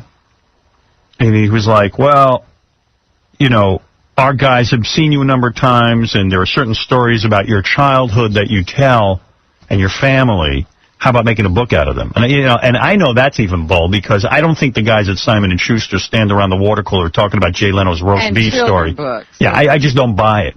I don't think a thing he says is true. You know, I don't think the guys at Simon & Schuster are fascinated with Jay's childhood stories. If roast beef could fly is about his father, his perfect father threw a roast beef out the window because he was angry. But Jay had a very normal childhood. His dad picked up the roast beef and threw it out the window. We never threw food out the window. Yeah, I mean, that's pretty Unless nuts. it's gone bad. I've never thrown food out a window. You know, I'm writing about the time my father beat me with a hot dog. Myself. Shut up! So, but I think all the brain-dead idiots who watch that show will buy it. You know? But he's always in the right place. Do those idiots have children? I thought they were old. I don't know. I thought that was the problem. He can't get a young audience. Right now in the South, they're still taking private parts off the shelves and throwing it into a big pile and burning them to make room for Jay's Mother Goose book. You know, that's what's going on in America right now. Well, we'll be burning books pretty soon. Yeah. I'm sure of it. Well, you know, in private parts, and also Miss America, my second follow-up book, a lot of chains wouldn't sell it because it had dirty words in the book. Can you believe this? A book you could buy. Right. There was nothing dirty on the cover. They wouldn't display Yeah, it. you'd have to actually buy it and open it to find the dirty word. If you don't think I'm a target of the Republican Party, you got to be dreaming. I can give you 50 examples of when I've been a target, especially the whole book situation was crazy. Yeah, there were actually corporations willing to change the New York Times bestseller list. And then I had a librarian who got fired because she ordered the book for the library. And, you know, but that's good because we should soon have a country full of roast beef Jay Leno books. And a nice, safe interview show. And they're sickening. I mean, it's just going to be one sickening America filled with Ryan Seacrest and Jay Leno. So tell me, so I understand you, understand something's going on with you? Yeah, Jay, I just made an anti-Semitic movie. Oh, great. I encourage that. That sounds wonderful. That sounds really good. Congratulations. Yeah, I just have this movie with very, very, you know, sort of a passion play, like, based on what Hitler did in World War II when he came to power. Oh, that's great. Great. Okay, so now for your musical enjoyment, Prince. I'm writing a book. If Mavis's vagina could fly. Yeah, that's very nice. Thank you. Thank you very much. Yeah, I never thought about my wife's vagina, but... It's going to be one sickeningly sweet America. And But it'll be so much better for everybody. all of radio will be, all the shows will be filled with survivor people who got kicked off the island. They're going to each of them a show and let them broadcast. Reality people will take over everything. It's going to be great. All right. I've got a million things to play for you, and then also Wheel of Gas, but I don't know if the chick is here yet.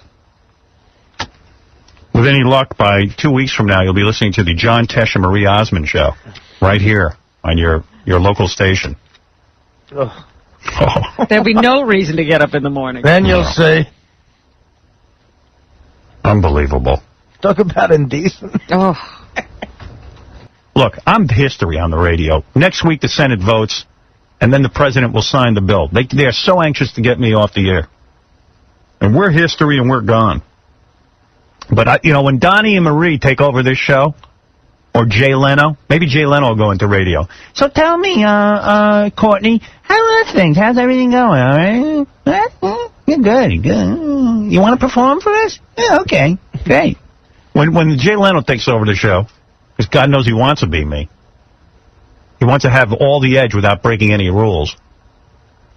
He's a great guy. I know what I'll do. I'll just do his bits. Same with Clear Channel. Put on Ryan Seacrest. He's stealing my bits, but he does them clean. No more Wheel of Gas. Today, the Wheel of Smiles here on The Tonight Show. Wheel of Smiles. No room in America for subversives or anybody who has a different sense of humor.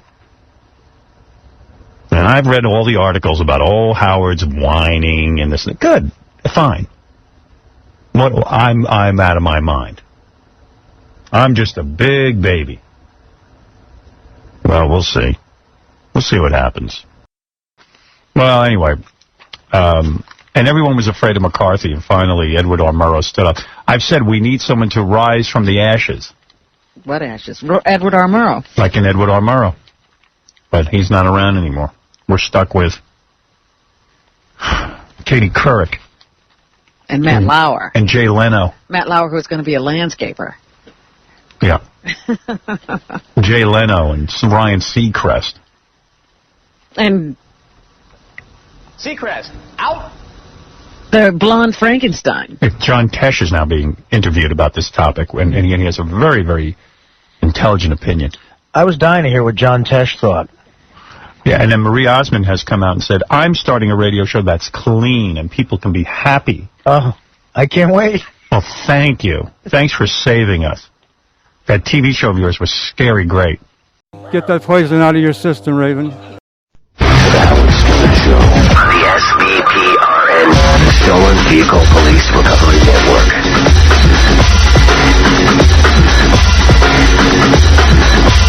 Would you let Fred the Elephant Boy come in and get his book signed? Oh, yeah, sure. Oh, you mean into the studio? Yeah. Oh. Stuttering John isn't talking to Fred the Elephant Boy at all. Yeah, he has a problem with him. They're having a war. What happened was Fred the Elephant Boy was interviewed for something, and I won't plug what it was, but he was interviewed for something, and he made fun of John. Apparently he said bad things about it. Yeah, he didn't only make fun of me. He started saying how I'm not a nice guy. And he said you smelled. Yeah, not only that. First of all, Freddie, I wore 3 different shirts and pants the time I went to Cleveland. All right. Wait, Elephant Boy, what happened? You gave an interview to somebody. I don't have to mention who, but you gave an interview to somebody. Yeah.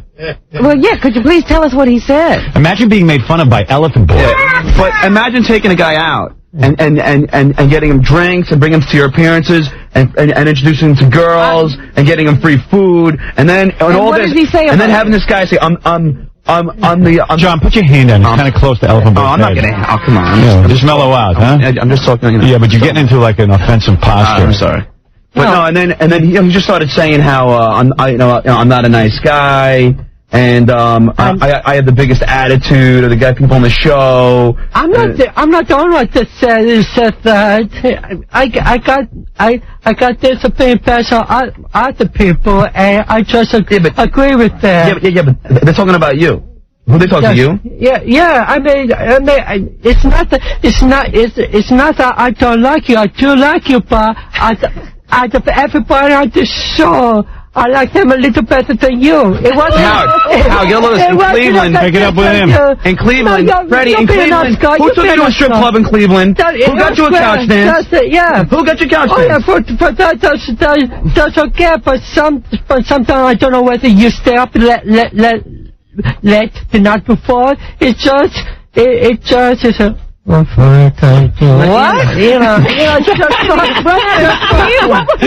just love hearing a stutterer and an Elephant Boy argue with each other. It's just a rare opportunity. But what just happened to him? Did he just What did you say? What did you say? I'm just saying, Tom just want nothing to do it. That's not true, Freddie. Sometimes you call the show, right? And I'm like, all right, and I quickly put you on hold, right? That's not because I don't like you. It's because there's a billion phone calls coming. I can't sit and chat with you. I like to say, no, I like to say, if I want to say, I cannot sit and chat with you.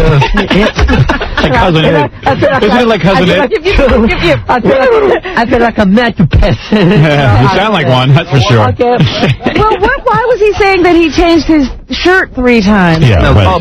because what does Elephant Boy say about it? Number one, he says you're arrogant. Why do you say John is arrogant? Arrogant? I never said in maybe since before when he was, just beginning, he used to let me obey. John, you are not speaking to Elephant Boy anymore, right? I understand you won't even be in the room with him. Yeah, it's only because I have, like I said, I would bring him to gigs. Yeah. I would get him free food, free drinks. He would introduce the band. I would always bond with him.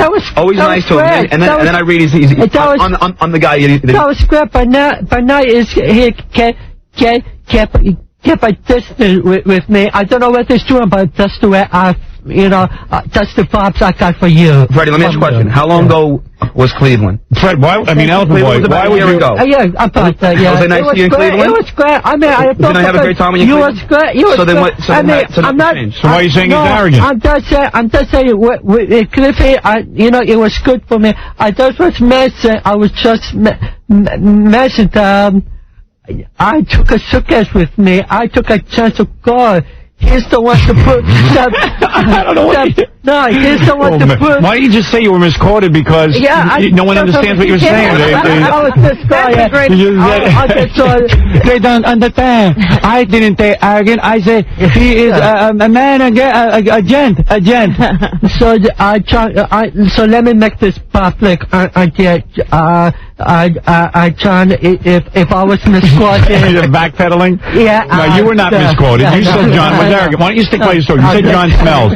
Did you say John smells? He said I didn't change my clothes in the whole Cleveland trip. I had the same clothes. And did you? Yes. Now, why did you say that? It did take a suitcase with it. I took a bag with me. I took a K-Rock bag full of 2 pairs of pants and 2 shirts, 2 clean underwear, and a toothbrush. No, you left your toothbrush in my suitcase. I don't know how that got there. Right. So you're saying, so why'd you say he didn't change his clothes? He said he did. Back there I didn't know. I was with Hatchet. No. Yeah, and also, what else did he say about you? I'm not finished. Let me make what else did he say about you? I don't want to interrupt. No, what did he say? What did he say about you? I was the unfriendliest guy on the show. Is John unfriendly to you? It's not that. No, it's that the rest of you are more. When is Fred taking you out? No. When is Fred taking you out to clubs and got your free food and free drinks? But when Fred I'm just saying. When Fred said hello, when I say hello to Fred, he said hello back to me. I don't say hello to you. He said, I didn't mean to get. Howard, he took one guy that he could. Yeah, you know what it is? Yeah. He wanted to be outrageous. Oh, so he figured, hey, I can't say anything bad about Fred Norris or Gary Delabate or any of these people. I would love to hear him say that name. Yeah. Jerry Montling. He can't say anything bad about him, so he picked on you. Yeah. And he thought he'd get away with it with you. No. Well, I know how you work, Elephant Boy.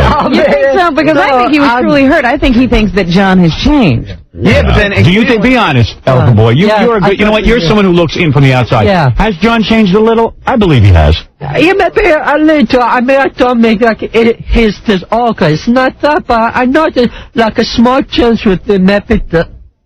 I don't know one thing. Howard. Right. What did he say, Robin? He said he's not trying to make him out to be an ogre. Right. But he has noticed a small change, and then the rest was unintelligent. All right. You lost. Let me just defend myself for one second. How can you defend yourself? We don't know what he said. Because he's saying... Fred, let me ask you a question. Yeah. In Cleveland, was I just the same guy? No, you was great. I was the same guy normally, right? How else do you know if I changed? It's still the time I talked to you on the phone. Yeah, maybe... Stop, Robbie. He calls up and he talks, and I go, "Hey, Freddie, how you doing?" And so, Elephant Boy, why are you bad rapping the guy? I did mean to bet, if it came out because of that, I apologize. I'm not, maybe. Now, what was in your mind? What was in your mind? Were you trying to be outrageous, Elephant Boy? I just said this was an observation that I made, from my experience. Were you upset with John? No, I was upset. You must have been upset with me. Okay. Elephant Boy's like Nixon. Look, Freddie, one thing. Wait a second, Elephant Boy just did a Nixon impression. I don't think people heard it. Go ahead, Elephant Boy. Could you do your Nixon impression again? Nixon? Yeah, so. Let me make one thing perfectly clear. There you go. It's like he was in the room. So let me make this one. John, if you're the same to everybody, then by all means, I shouldn't complain for you. I just want... What do you say, John? I don't know. This is my point. I don't know. Fred calls up, right? And you know what I realize out of this? Yeah. When you argue with someone, it really doesn't matter if you hear what they have to say, because John's ready to just pick up. He doesn't know one thing that Elephant Boy said. He goes, I don't know what he said, but here's what I have to say. If I could give you an example, Freddie calls up with this, when the phones are going nuts, and he calls and talks like that for about 10 minutes, and you're trying to, understand. Hey, Elephant Boy, you ought to come down to the book signing today. I bet you some people would like it. Want to come down? Well, maybe not today, but you going You going to want mine to Yeah, my parents and family are coming out on this one with my wife. Rare opportunity. I got to have the time. So come to the next one with me. You got it. Yeah, just so you keep me amused while I'm signing. Yeah.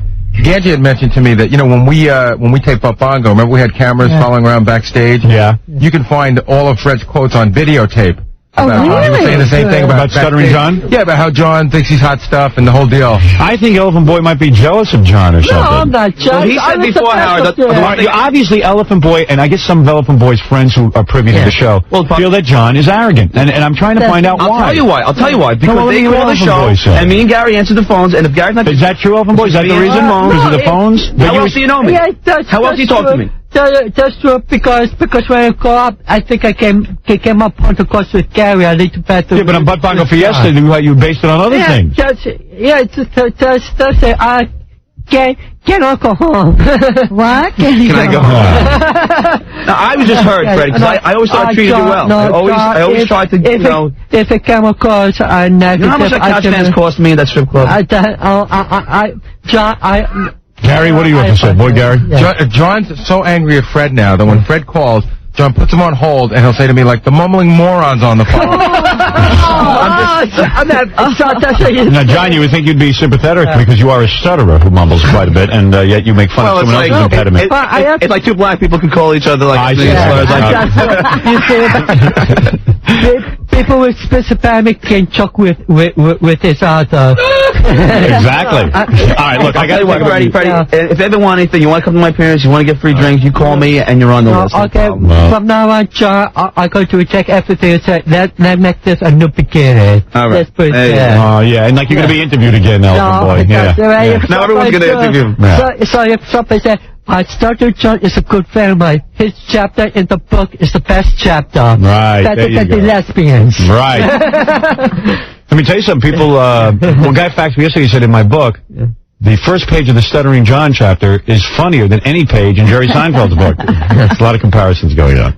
I love how you open the chapter up with that. What, with your chapter, you mean? In an ideal world, there would be no... Yeah, right. But John memorized his chapter. Yeah, he must have read it several times. Very impressive. All right, we're going to take a break. Elephant Boy, I'll come back and sign your books. And you'll tell me on the air what you want me to say on the book. And he'll be very nice to you. He's not arrogant. No. And he doesn't smell, and he changes his clothes. Elephant Boy knows better than to make fun of me. No, of course. That's my point. You can't make fun of me because everyone else does. You were right, though. John does smell. I don't smell. He didn't say I smelled. All right, we're going to take a break. All right. And we'll be back right after these words. Hi, this is Robert Blake, and you're listening to Howard Stern, and I'm not. Hey, you want to hear a secret tape of Robin and John yelling at each other? No, I don't know. I haven't heard it myself. I think it was your singing career. Oh, no. You know what it was? That stupid call. That phone call. What phone call? Remember the phone call last week? Which phone call? I told you to take care of something. Oh, yeah. You see, because this isn't nuts. even real. She's this isn't crazy. even real. I was yanking him around. Oh, okay. Let's see. She's a crazy lady, man. I want to hear this. Now, what are you and John arguing This is about? not a real argument. This yes, it is. Robin is not a real argument. John was furious. He came to me and was ranting. Now, why was he furious? Can I explain it to you? No. What is this argument about? All right. Robin has this friend. See, Robin is the most craziest person I've ever met. The most craziest? Yes, because all right. she comes, anytime she gets a call, she's got a different way I got to handle a phone call. Right. This one she says to me, she goes, all right, tell him that he's got to talk through you to talk to me. Right. So now normally if it was like somebody you just want to blow off, I'd say, she's busy, she's mean, can I take your number? In other words, let me explain. In other words, you've seen me how I do this. In other words, Robin received a phone call after work. Yeah. And the person said, hello, this is, somebody that we know is a friend of Robin's. All right, this is a friend of Robin's. I would like to speak with Robin. Now, your instructions are to say what? So I said, what are you supposed to say? I'm going to be the guy on the phone. Okay. All right, let me see how you handle it. Okay, exactly. Hello, this is, It's a friend of Robin's that I know is a close friend of Robin's. All right, I'll just make up a name. Okay. Hi, this is Bernstein. All right.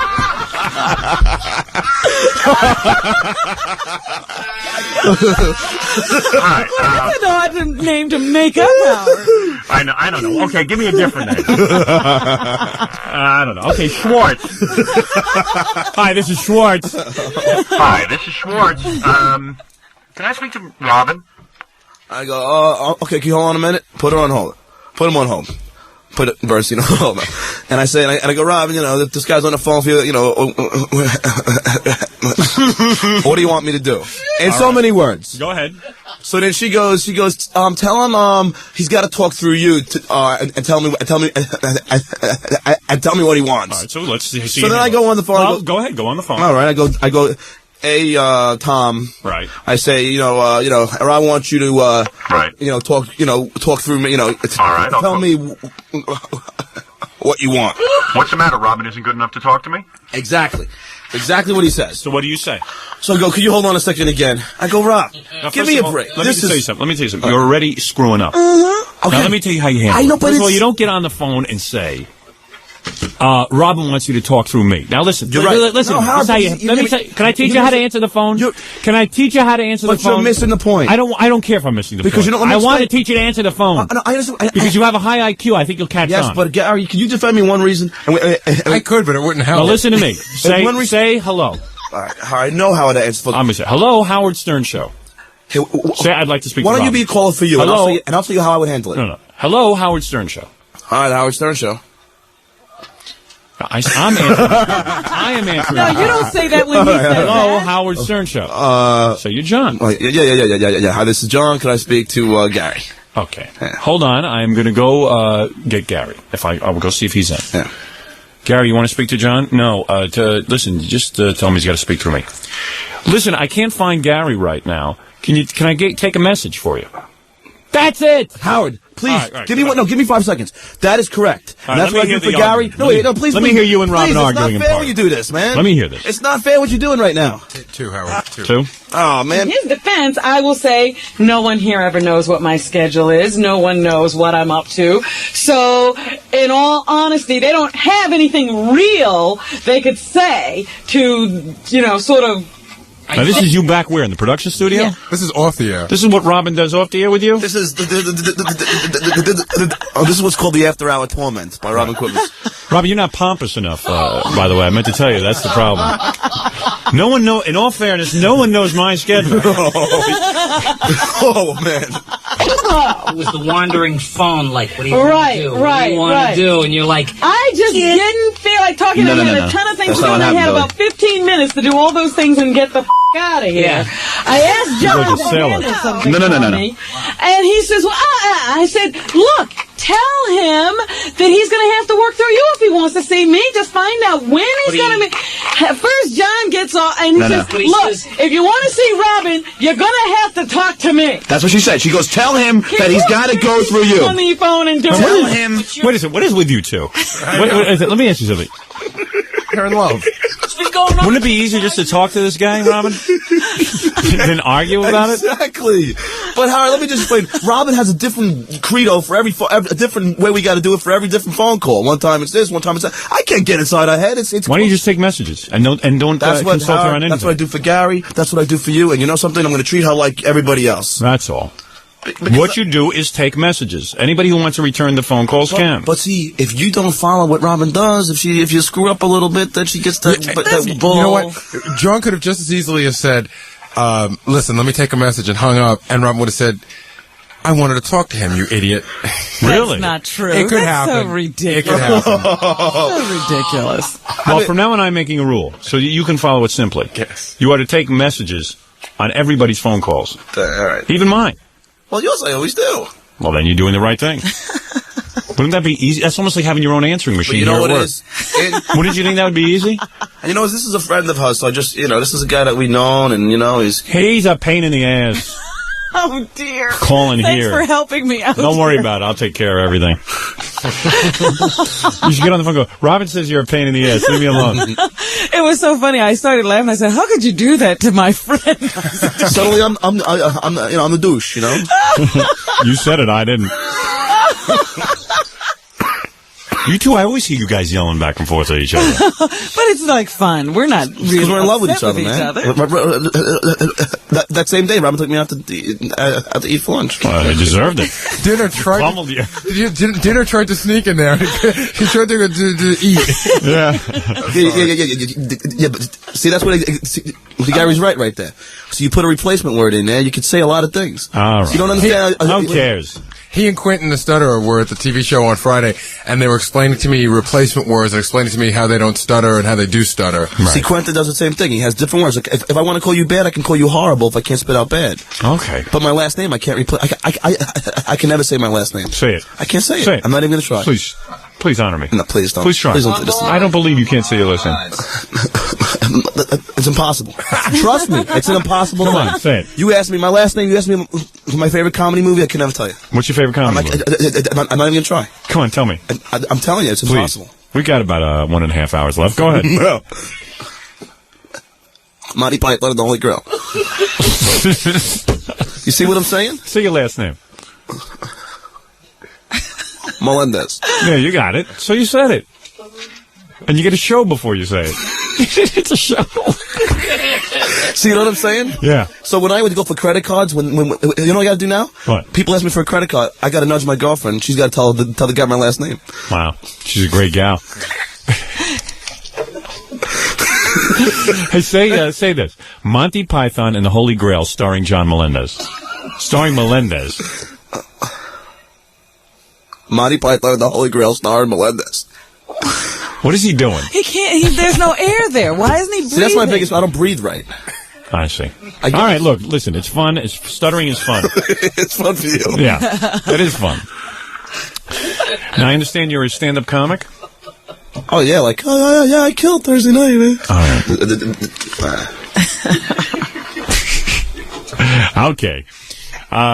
Rather quickly here. Boy, I'm listening to this tape of you and Robin arguing. Boy, you got some foul mouth, John. Oh, well, come on. Boy, listen to that. Listen to this, Robin. What? She would have me call the whip, okay? Get on the phone and say, is Robin's coat ready? They'll say, we only want to tell Robin. I'll go, well, Robin's not here. Is her coat ready? We only want to tell Robin. I'd be on the phone 3 times in the same hour calling him up and getting... Just because this little bitch will get on the phone herself and find out.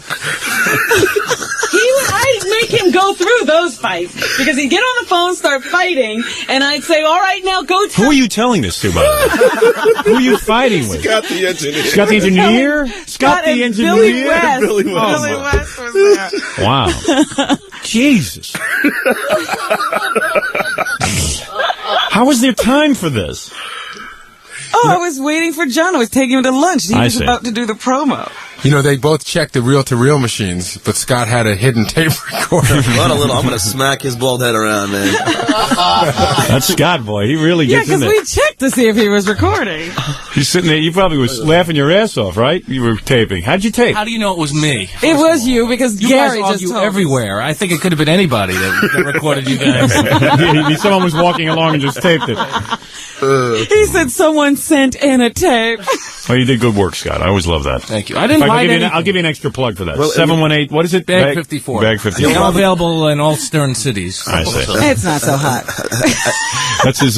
That's his disco. I wouldn't use him if I were you. Disco DJ business. I'm using it for my wedding. Are you? Scott's going to spin records at your wedding? No. Well, Scott's got a big corporation now. All right. He's got thousands of people working for him. How much money you making? I'm just an employee of. You're making big dough, huh? It's coming in. Wow. Enough to buy spy tapes. Boy, Scott got us to finance that whole thing by sitting there and crying poverty. And you said not to take any profits. Man, we stupid. Boy, are we stupid. Look at Gary. Yeah. We are. No, you're not. Come on, it's Scott. You're going to take his money. You take mine. He paid it back. I ain't taking anything. I'm making no money on you. I know. Oh, yeah? You're not being charged for the wedding? No. He's just whatever. No, I got to pay. It's whatever he costs him to pay the guy. Oh, wow. Scott is good, though, I gotta say. He's a very competent DJ. Well, there you have it. Well, there's an endorsement. You know what Robin calls? You know what Robin calls her? These things. She says that it's her imperial air, right?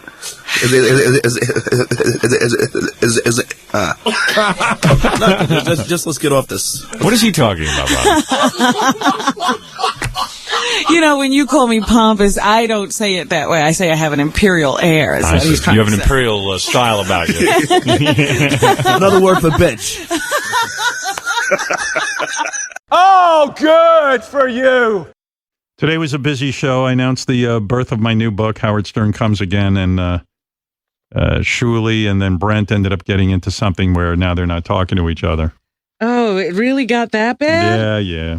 Brent feels that he was called ugly by Shuli. And I understand. Aren't guys kind of immune to that? No, guys are sensitive. Want an update at all? Brent, yes, you want to just I want to know if Brent's okay. Brent, who cares if you're ugly? I don't think he's ugly. Nobody else chimed in with Shuli. I like Brent. I like the way he looks. Brett said he'd go out with you. What's the update? You guys are really... I heard you really went at it in the hall. A little, yeah. Yeah, you're really deeply offended, right? It's just, I just thought he was extra personal and nasty about it for some weird reason. Like, I don't know what the reason is. You're a nice-looking guy. Don't get all bent out of shape.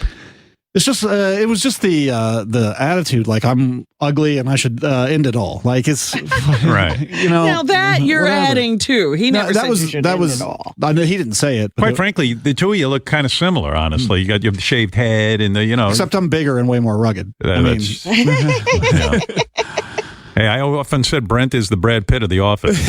No, not that I'm some good-looking guy. Right. I mean, no, you're a nice-looking guy. Yeah, I was looking at you. I was like, "What's wrong?" I was when I was in my 20s in the Marine Corps. I looked good, but you look not good now. I mean, come on, Fred. He's good-looking, right? No, but I get it. Like I've lost my Fred hair. didn't say anything. No, I'm sorry. I think you said Brent. No, I said you, Fred. He's not a bad guy. Yeah, not a bad looking. It looks like the guy from Judas Priest to me. I don't know. Yeah, I get that a lot. Rob Halford from Judas Priest. I'll take that. Yeah. Guy's 70 years old, still out on tour. So where were you at with Shuli? You're like not talking to him? No, we just had a conversation in the hall. Oh, you did? Oh, yeah. Is it true? Did you say that? Somebody told me this, that you guys share an office, and you said you were going to make Shuli's life a living hell.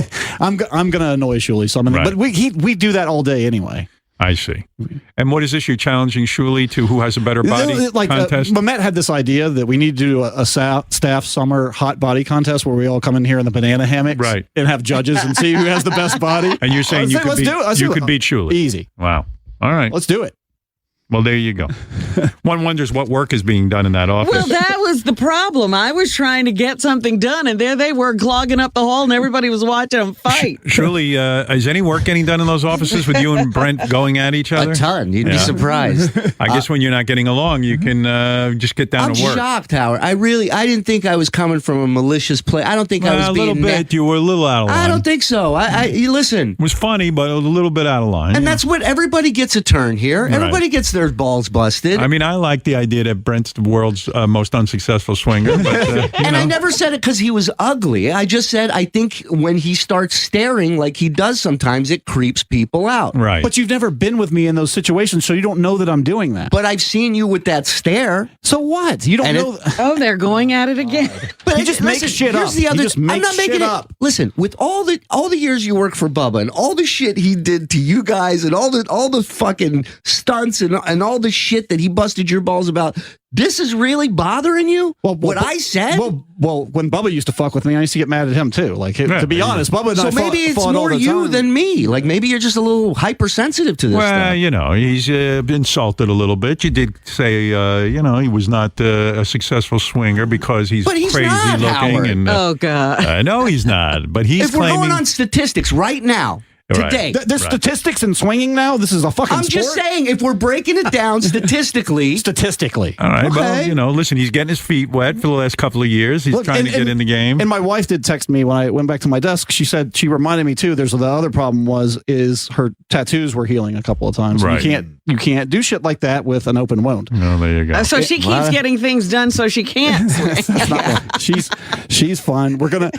Shuli, what about this idea Brent wants to challenge you to a better body body contest. He wants you in a banana hammock. But this just goes to his insecurity and why this bothered him so much. I have no reason to compete in a better. I have a terrible body. Obviously. I know that. I have a terrible face attached to it, and I'm not mad at anybody else other than my parents. Did you notice too? Brent is always blaming his wife for constantly healing from something. It's like she's a stunt woman. I'm not blaming her. She texted me. She's always in recovery. By the way, Tough Brent is on the phone who wants to yell at Shuli. This is a much tougher version of Brent. Yeah, this Tough Brent. Go ahead, Tough Brent. You better keep your mouth shut, shipbird jobber boy, you little kissing rigger jabroni teeny bopper boy, huh? Right. You really gave it to him. Listen, man, I'm going through the process, man. You got to understand, my wife, she's got the 585cc breasts. Yep. They're healing right now. We're going through the process, you little dipstick boy. Right. Can Shuli still feel your wife's breasts? Oh, I don't think so. Tell him he's a little sack boy, tool bag, weenie boy, sock puppet boy. Yep. Yeah, all right. There you are. You're a weenie boy, sock puppet boy. I'm Brent Hatley, and I approve this message. Thank you. Anyway, guys, it's a fascinating discussion about swinging and who's really swinging and who isn't. I mean, but let's see how it all works out in the end. This is a story that's. Meanwhile, you're having fun. I'm having a great time. And actually, God bless you two, man. I love that you guys are having fun. How long of this process do we have left until it's like completed? What does it matter to you? I'm just curious. I'm you talked curious. about it on the air. I'm saying when are you going to actually swing? We have something set up with this couple weeks, probably in a couple of weeks. All right. This couple we saw this weekend. Yeah, but why does it have to end? Let's keep on the journey. No, we're gonna. Yes, it's not ending. We're gonna get into some crazy shit. I promise you that. I heard you let someone on our staff feel your wife's tits at a concert last week, and you were smiling the entire time. You loved it. I did. Yeah. Well, how did that all come about? We were in line for the coat check after this concert, right? And perfect. She had been we had some drinks and we were having a good time, right? Good time. And she's standing there and she says to the guy who works here, "Hey, are you excited about feeling my tits?" And he's like, "I think it's only the people that are on air that get to go in and do that." She goes, "Well, that's bullshit. Here, feel them right now."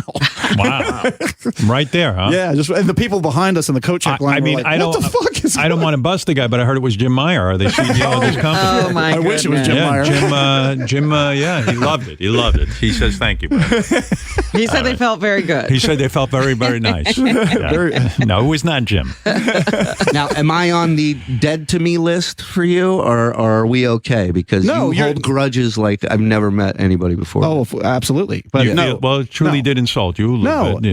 No. He's just on the, he's got one coming back when the opportunity presents itself. Okay, fair enough. Well, Shuli, be prepared. All right. Yeah. All right, there you go. Listen. That's a fascinating discussion. What? Yes, Jerry in Ohio.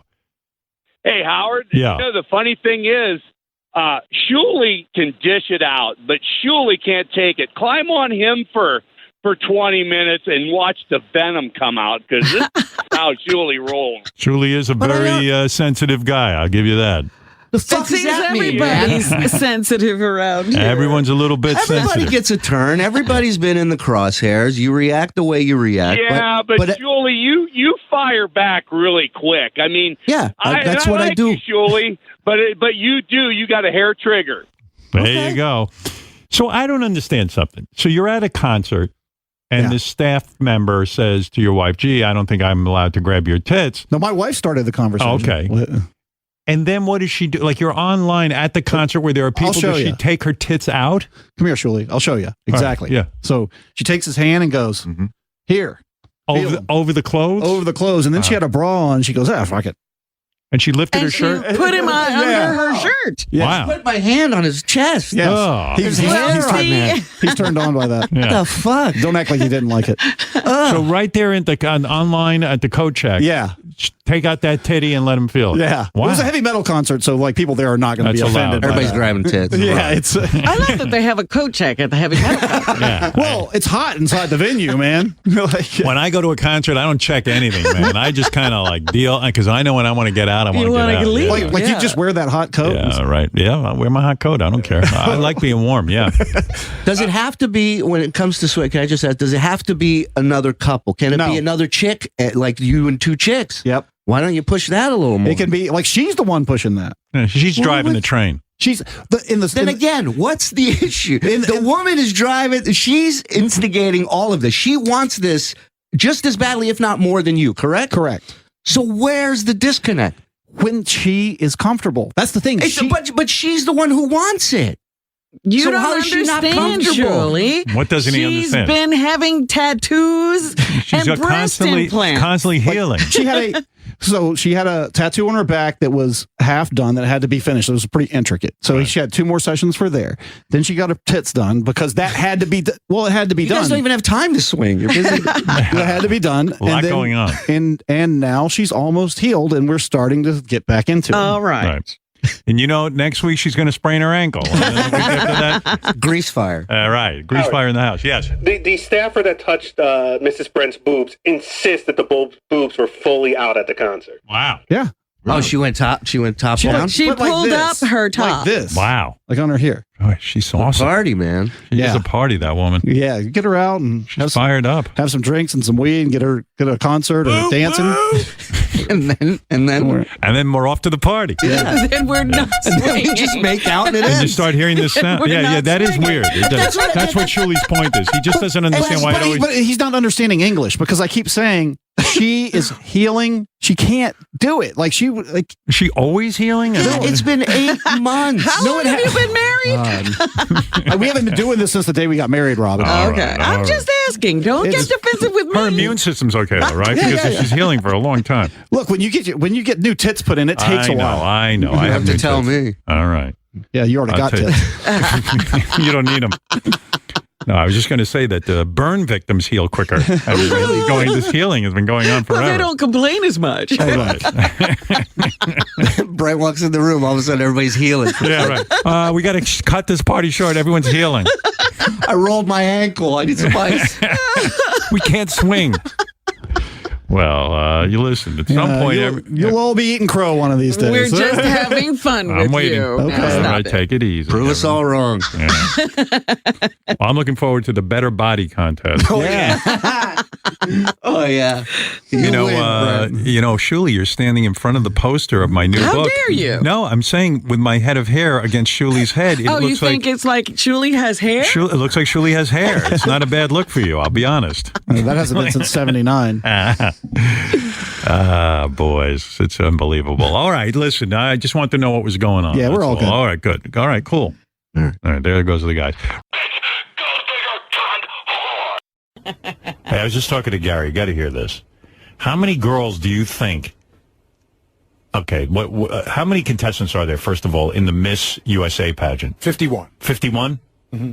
51? How does that work? It's like 50, and I don't know. It's either District Washington, of Columbia. D.C., I think. Yeah. Washington, D.C. gets their own person? I think so, yeah. Okay. Puerto Rico. And in Puerto Rico. One or the That other. would be 52, but I think there's a Miss Washington, D.C. All right, so there's 51 contestants in the Miss USA pageant. Out of the 51, they went around and they asked, how many of you believe in evolution? I'm talking about evolution. And these girls have done so many pageants, they know the question's coming. You know what I mean? They know that's part of the deal because, like, these hillbillies who love beauty pageants. Yeah, who else is in the audience? I like that girl who believes in Jesus and the Bible. Look at this fucking evolution bullshit. I wonder if DePace is that fucked up that he believes that. No, he gives up on all of that social Science? stuff. He You don't know what I believe. Do you believe in evolution?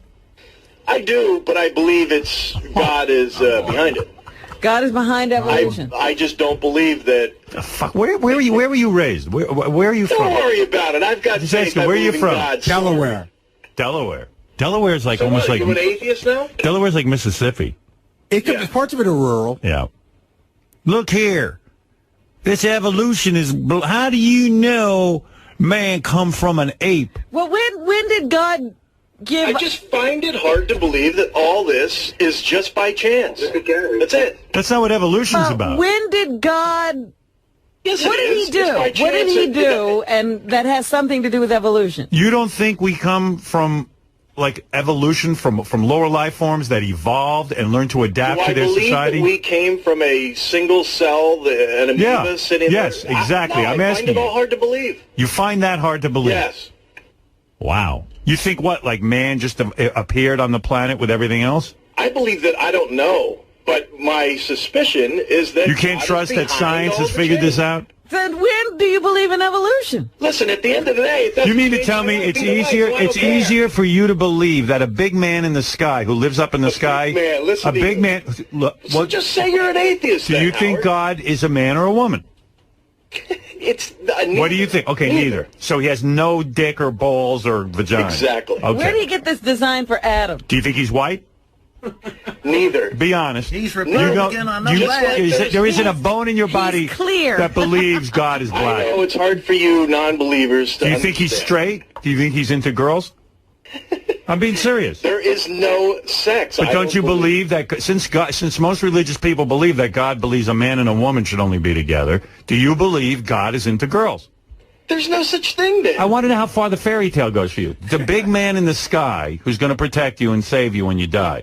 Listen, You think that... what do you believe? You mean that's easier for you to believe than the scientific explanation that we crawled out of the sea, that that the things that crawled out of the sea needed to have legs to adapt, they needed to have defense. The brain was developed so that higher evolution occurred. That apes, there are plenty that we of actually are questions. descendants of apes, and then some of the apes had mutations. You would rather believe that there's an imaginary friend up in the sky who created you than the theory of evolution. I do not think that my belief in God somehow says that evolution is Okay, not it's fine that you believe in God. But Do you where believe? does evolution step in if God is creating everything? I don't know, and it doesn't affect my life, so I don't think too much about it. You don't think. Think too much about it. At the end of the day, So it you don't doesn't know if you matter. believe in it or not. Yes, it does matter. I'll tell you why. Because there's a bunch of people in this country, our former president included, who didn't believe in science.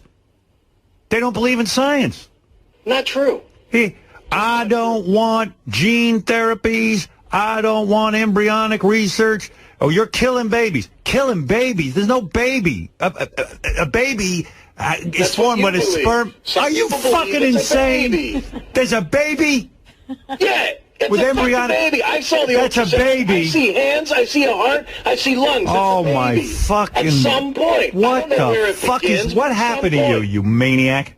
You're, dude. Just because you don't respect that at all, I don't respect you at all. Yeah, exactly. Because you have. Oh, you'll be the first one when you get ill to take all that embryonic research and stem cell research and make sure it's fucking injected into your fat ass. Thank you. All right. Yeah, we'll see. You have no problem with it. Our president was a fucking nut job. He consulted Jesus before he went to Iraq. Oh, God. You believe that? He consulted his imaginary friend. Somebody said to him, did you talk to your father? You know, his father was a former president and had avoided war in Iraq. He said, did you talk to your father? He says, no, I don't have to talk to my father. I talked to a higher authority than my father. So I talked to Obama says Jesus. He prays. Obama says he prays. What's he doing? What's he stupid out? He didn't say I didn't say prayer was stupid. Sounds like it. My mother prays. My mother doesn't stop praying. Every minute I'm going to pray for you. I'm like, calm down. Stop praying, everyone. Start doing and stop praying.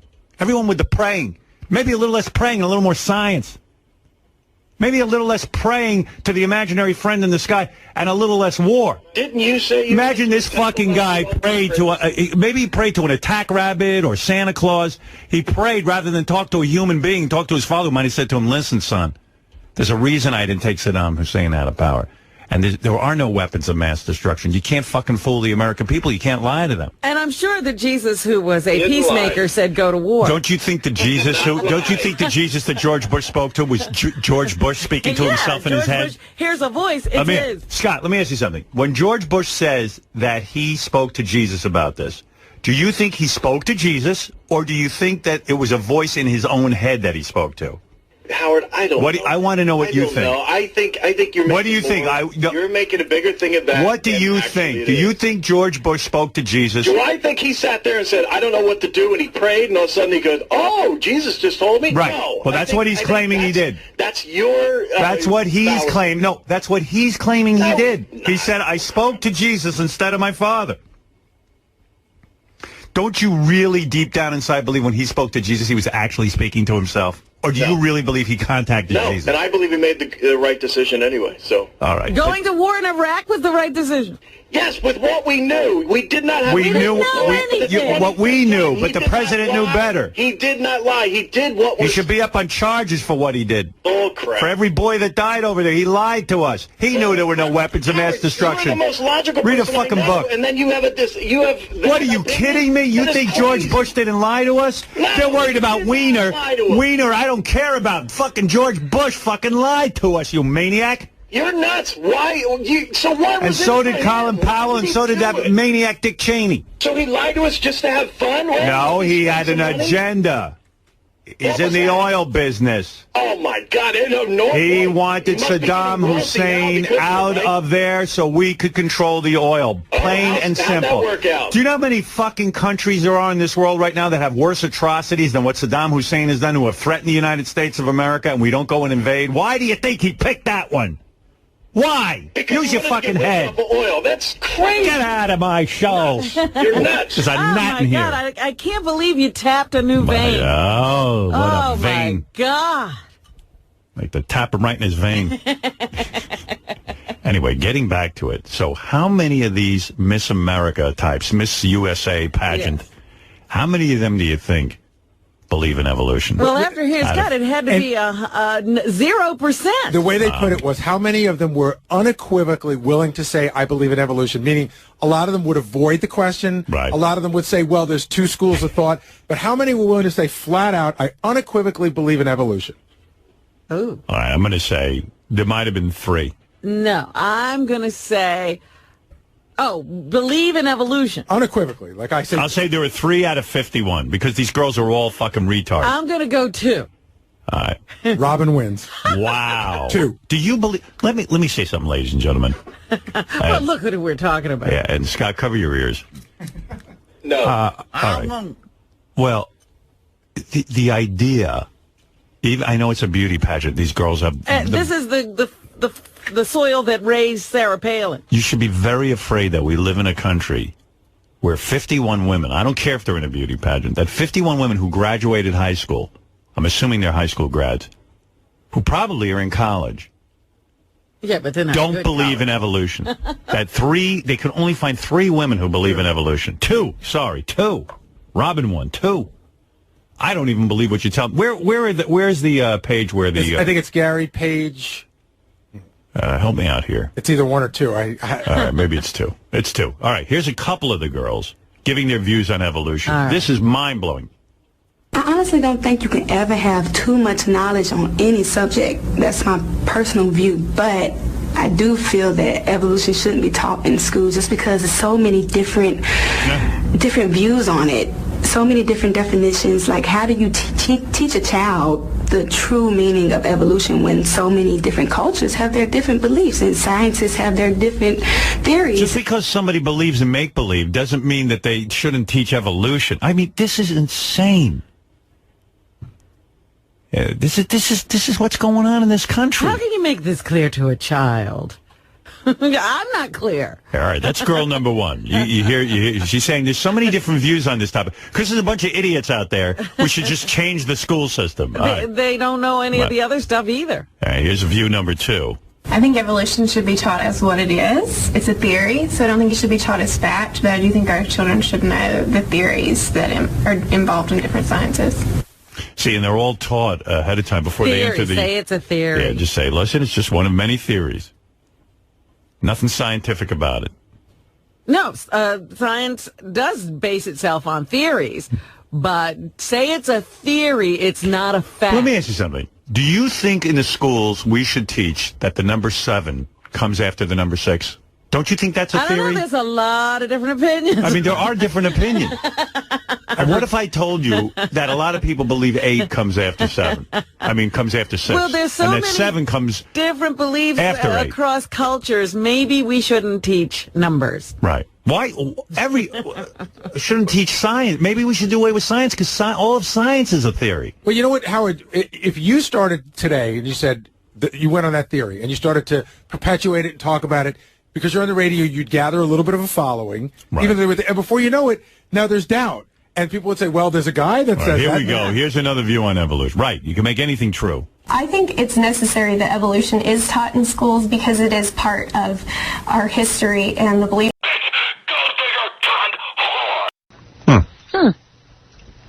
I'm playing CD1 and it's not working. I was going to segue into something. Hello, hello. That's weird. Oh, crap. Equipment.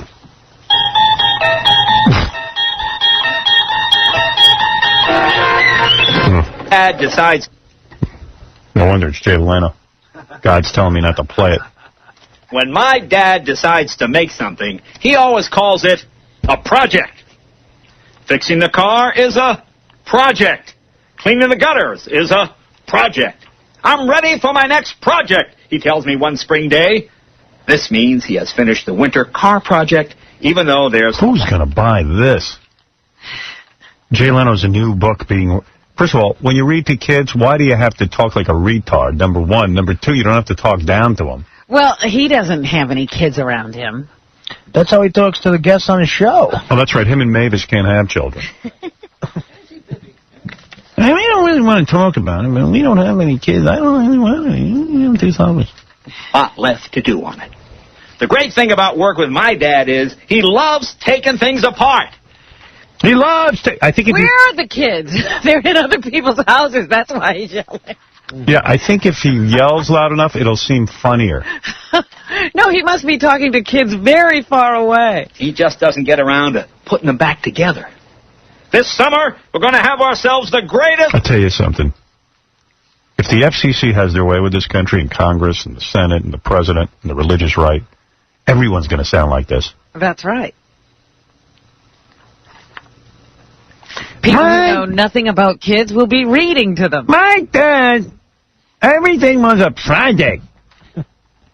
When he went to fix the car, it was a project. Wow. Why would a kid want to be bored with this? What? How old are these kids? Barbecue ever, Dad announces. No more charcoal. No more lighter fluid. We're going to build a patio Maybe he's yelling because he's angry with his dad. deck and get us a rotisserie. I smile. I have no idea what a rotisserie is, but Dad sure is excited. Come on, son. Grab Bruce. Let's go to the hardware Supermax store. The little hardware store in town was never good enough for the projects Dad wanted to do. No. Oh, my. Well, listen to what he's teaching the kids. Your dad's an idiot.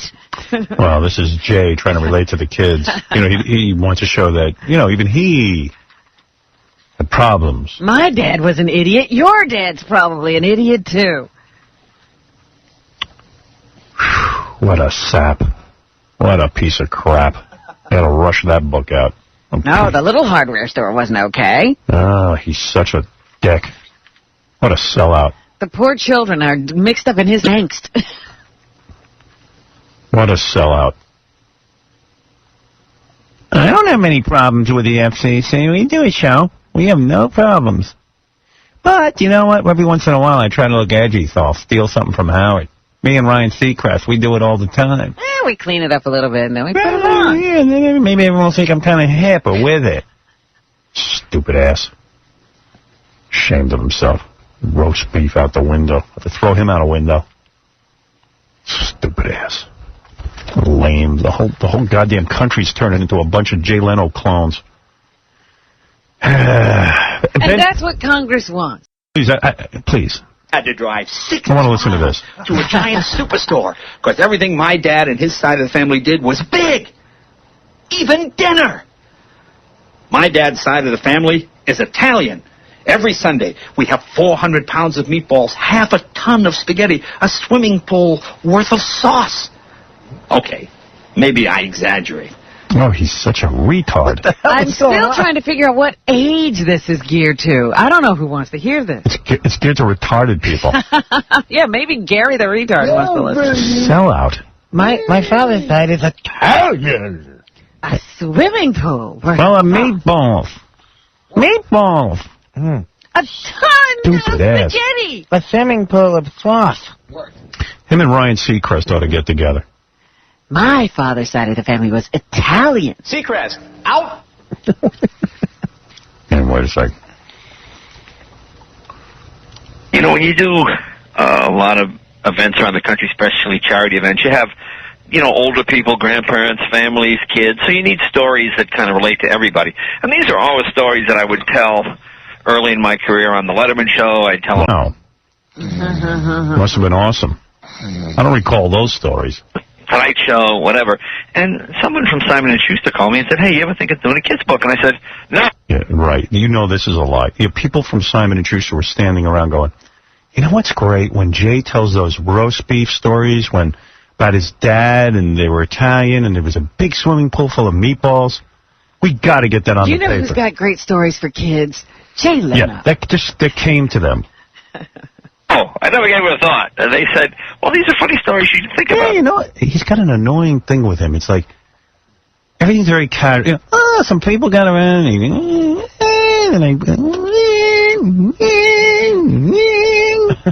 shut up. Do something edgy. Do something meaningful. Stop being the host of the Tonight Show every friggin' second. You're not Johnny Carson. You're not David Letterman. You're a David Letterman imitator. When Dave has a guest on, you have to have that guest on. When Dave does a bit, you have to do it. And then when you run out of Dave material, you listen to my show and you steal that crap. And you water it down. Stupid ass. And then you put out a kid's book that's just horrible. If I was a kid, I'd kill myself if my father read that to me. Not that my father would read it. No, who's going to read this to somebody? Well, Jay will read it to you. Good Jay. Oh, he depresses me. But so I said, okay. So I sat down and I started to... Such a great guy. And I just started to... kind of put together which ones I thought would be best. Yeah, because when he's not doing his corporate gigs 365 days a year and doing the Tonight Show, there was about 5 minutes of time for his wife, Mavis, so he said, I better write a children's book. Because it keeps him busy. Uh-oh. I don't have anything to do. I might have to talk to Mavis. Jay, I'm over here. I'm writing a children's book. Children? We didn't have children. I grew up in a family that was half Italian and half Scotch, and, grandmother... Wow.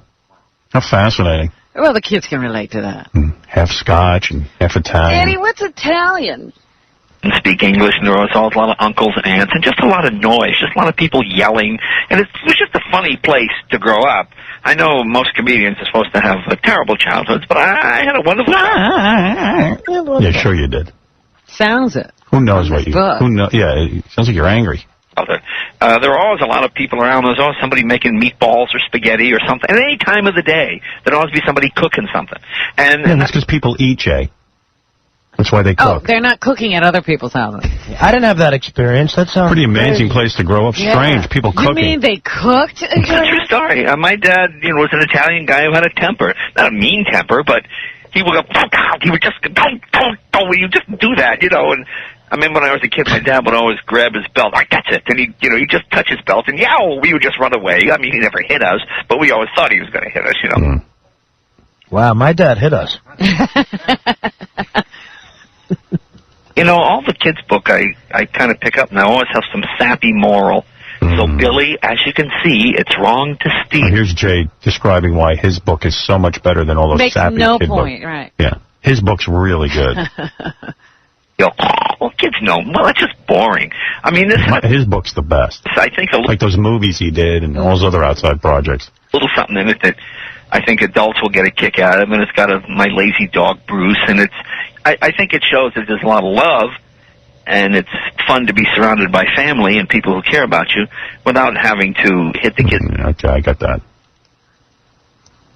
What a load of crap. Well, we had a couple of stories. We had the comb and the roast beef. That was one version. And I'm going to throw up. I'm going to actually throw up. I'm getting nauseous. I'm not, but you think I'm joking. I'm going to throw up. Oh, I don't know if I ate something bad, but I feel nauseous listening to that. It's not Jay.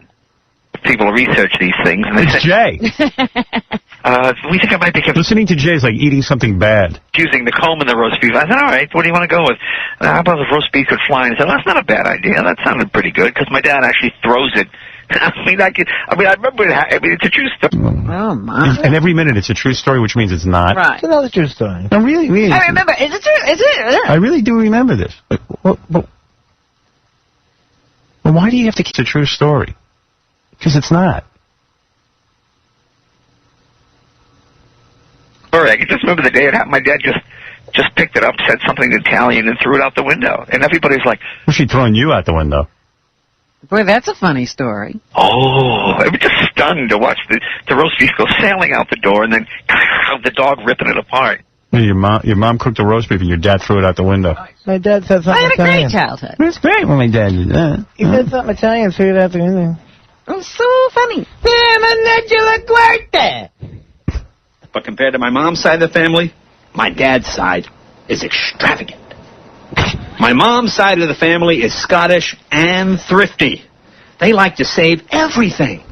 When I visit my mom's sister, Aunt Nettie, she makes me her idea of... Who cares about his aunt and I dad? know. At what age And would you be Scottish entertained by... and Italian. I mean, what? What are you talking about? When Dad touched his belt, we'd all pee our pants. he never hit us. He didn't have a bad temper. He just had a good temper. We should have hit him. He was perfect. He had temper, yeah. Yeah. When have you ever heard a temper described as not bad? Sean, go ahead. Hi. Speaking about people who write bad books, I was wondering if you knew that Madonna's new tour is being sponsored by Clear Channel.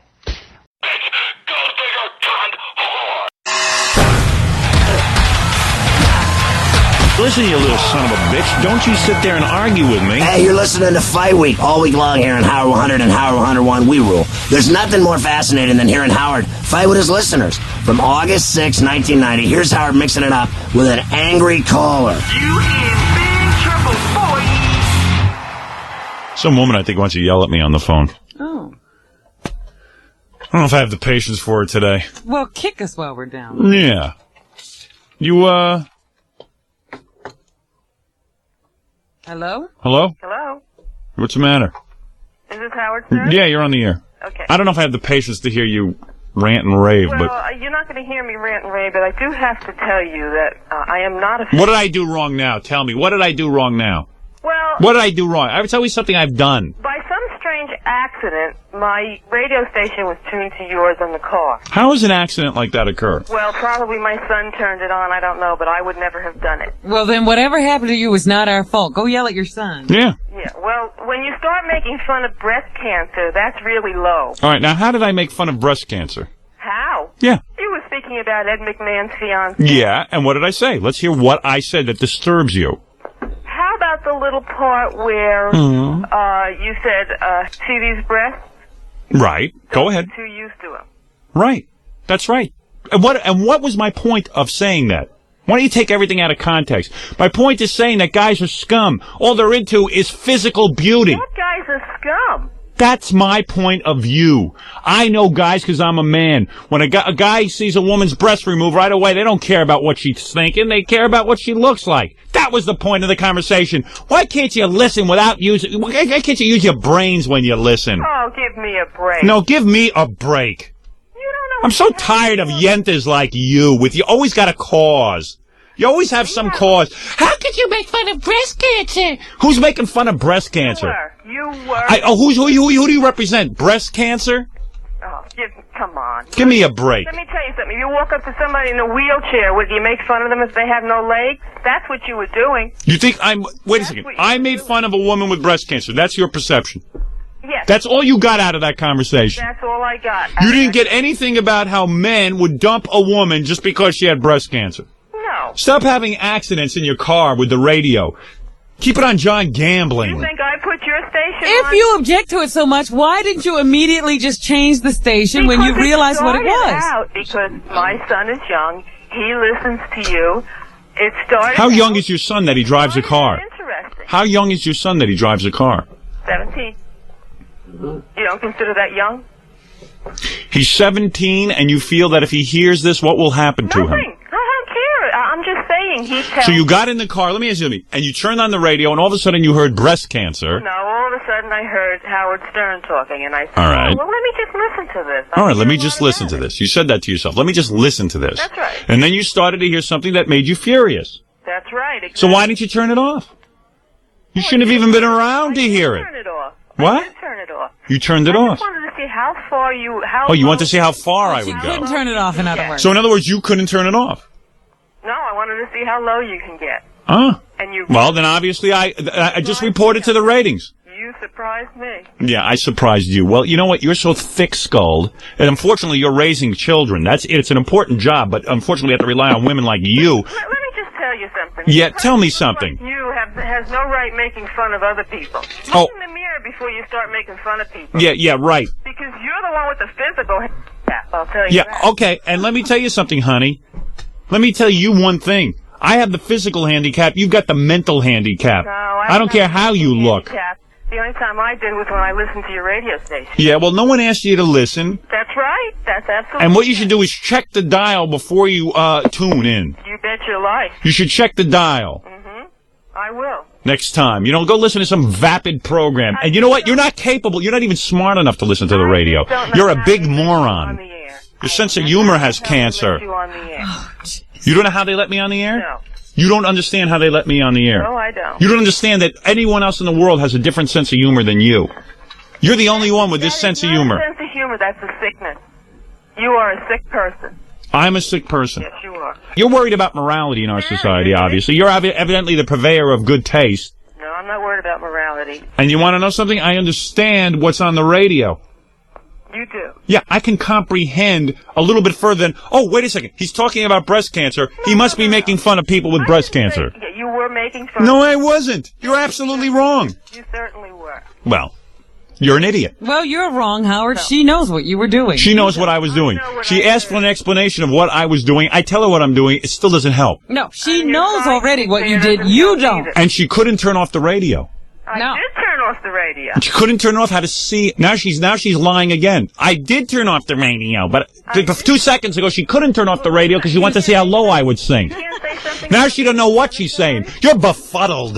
Yeah, right. You're befuddled. Well, let me tell you something. What do you do for a living? I gotta know. What a genius like you does. That's none of your business. What are you, a housewife? It's none of your business. You don't do anything. I'm here to tell you anything. You're working at McDonald's. Yeah, my ass. Your ass works in a McDonald's. Right. You're right, you are an ass. You're a big dumbox. JFK Jr.'s smarter than you. Yeah, right. That's the lowest thing you can say to anybody. Look, there's no amount of convincing. I'm so sick of this criticism. She's convinced of what she heard. She doesn't know what she heard. Conscience, go right ahead. Because Hey, the clear conscience. I go home with a clear conscience every day, honey. I live an exemplary life, a lot more than you do. Sure you do. You're probably out cavorting with every slob you meet. Excuse me? I said you're probably out cavorting with every slob you meet. Yeah, right. What do you think, everybody's like you? You're not married anymore, are you? Your husband dumped you. Tell the truth, your husband dumped you because he couldn't take your constant nagging. Because you can't understand a simple sentence. You're a big bore. Your poor son. You only wish your son was... I only wish I was your son's father so you could grow up so normal. And he prays to God that I was his father. You couldn't be my son's father. You're right, because I wouldn't have sex with an ugly pig like you. I've had it with you, honey. Look in the mirror. Yeah, right. None. We haven't seen your deformities yet. Nothing you say. Yeah. Nothing you can say can change your look, honey. Yeah. You gotta go through life like that. Your husband cut off his penis and moved to Greenland, I bet. That mouth. Right, yeah, okay, sure. You can't overcome it by making fun of breast cancer. Right, breast cancer. Face cancer. Breast cancer. What do you do for a living, huh? That's none of your business. God, do you sound like my sister. Anything about me. You don't intimidate me.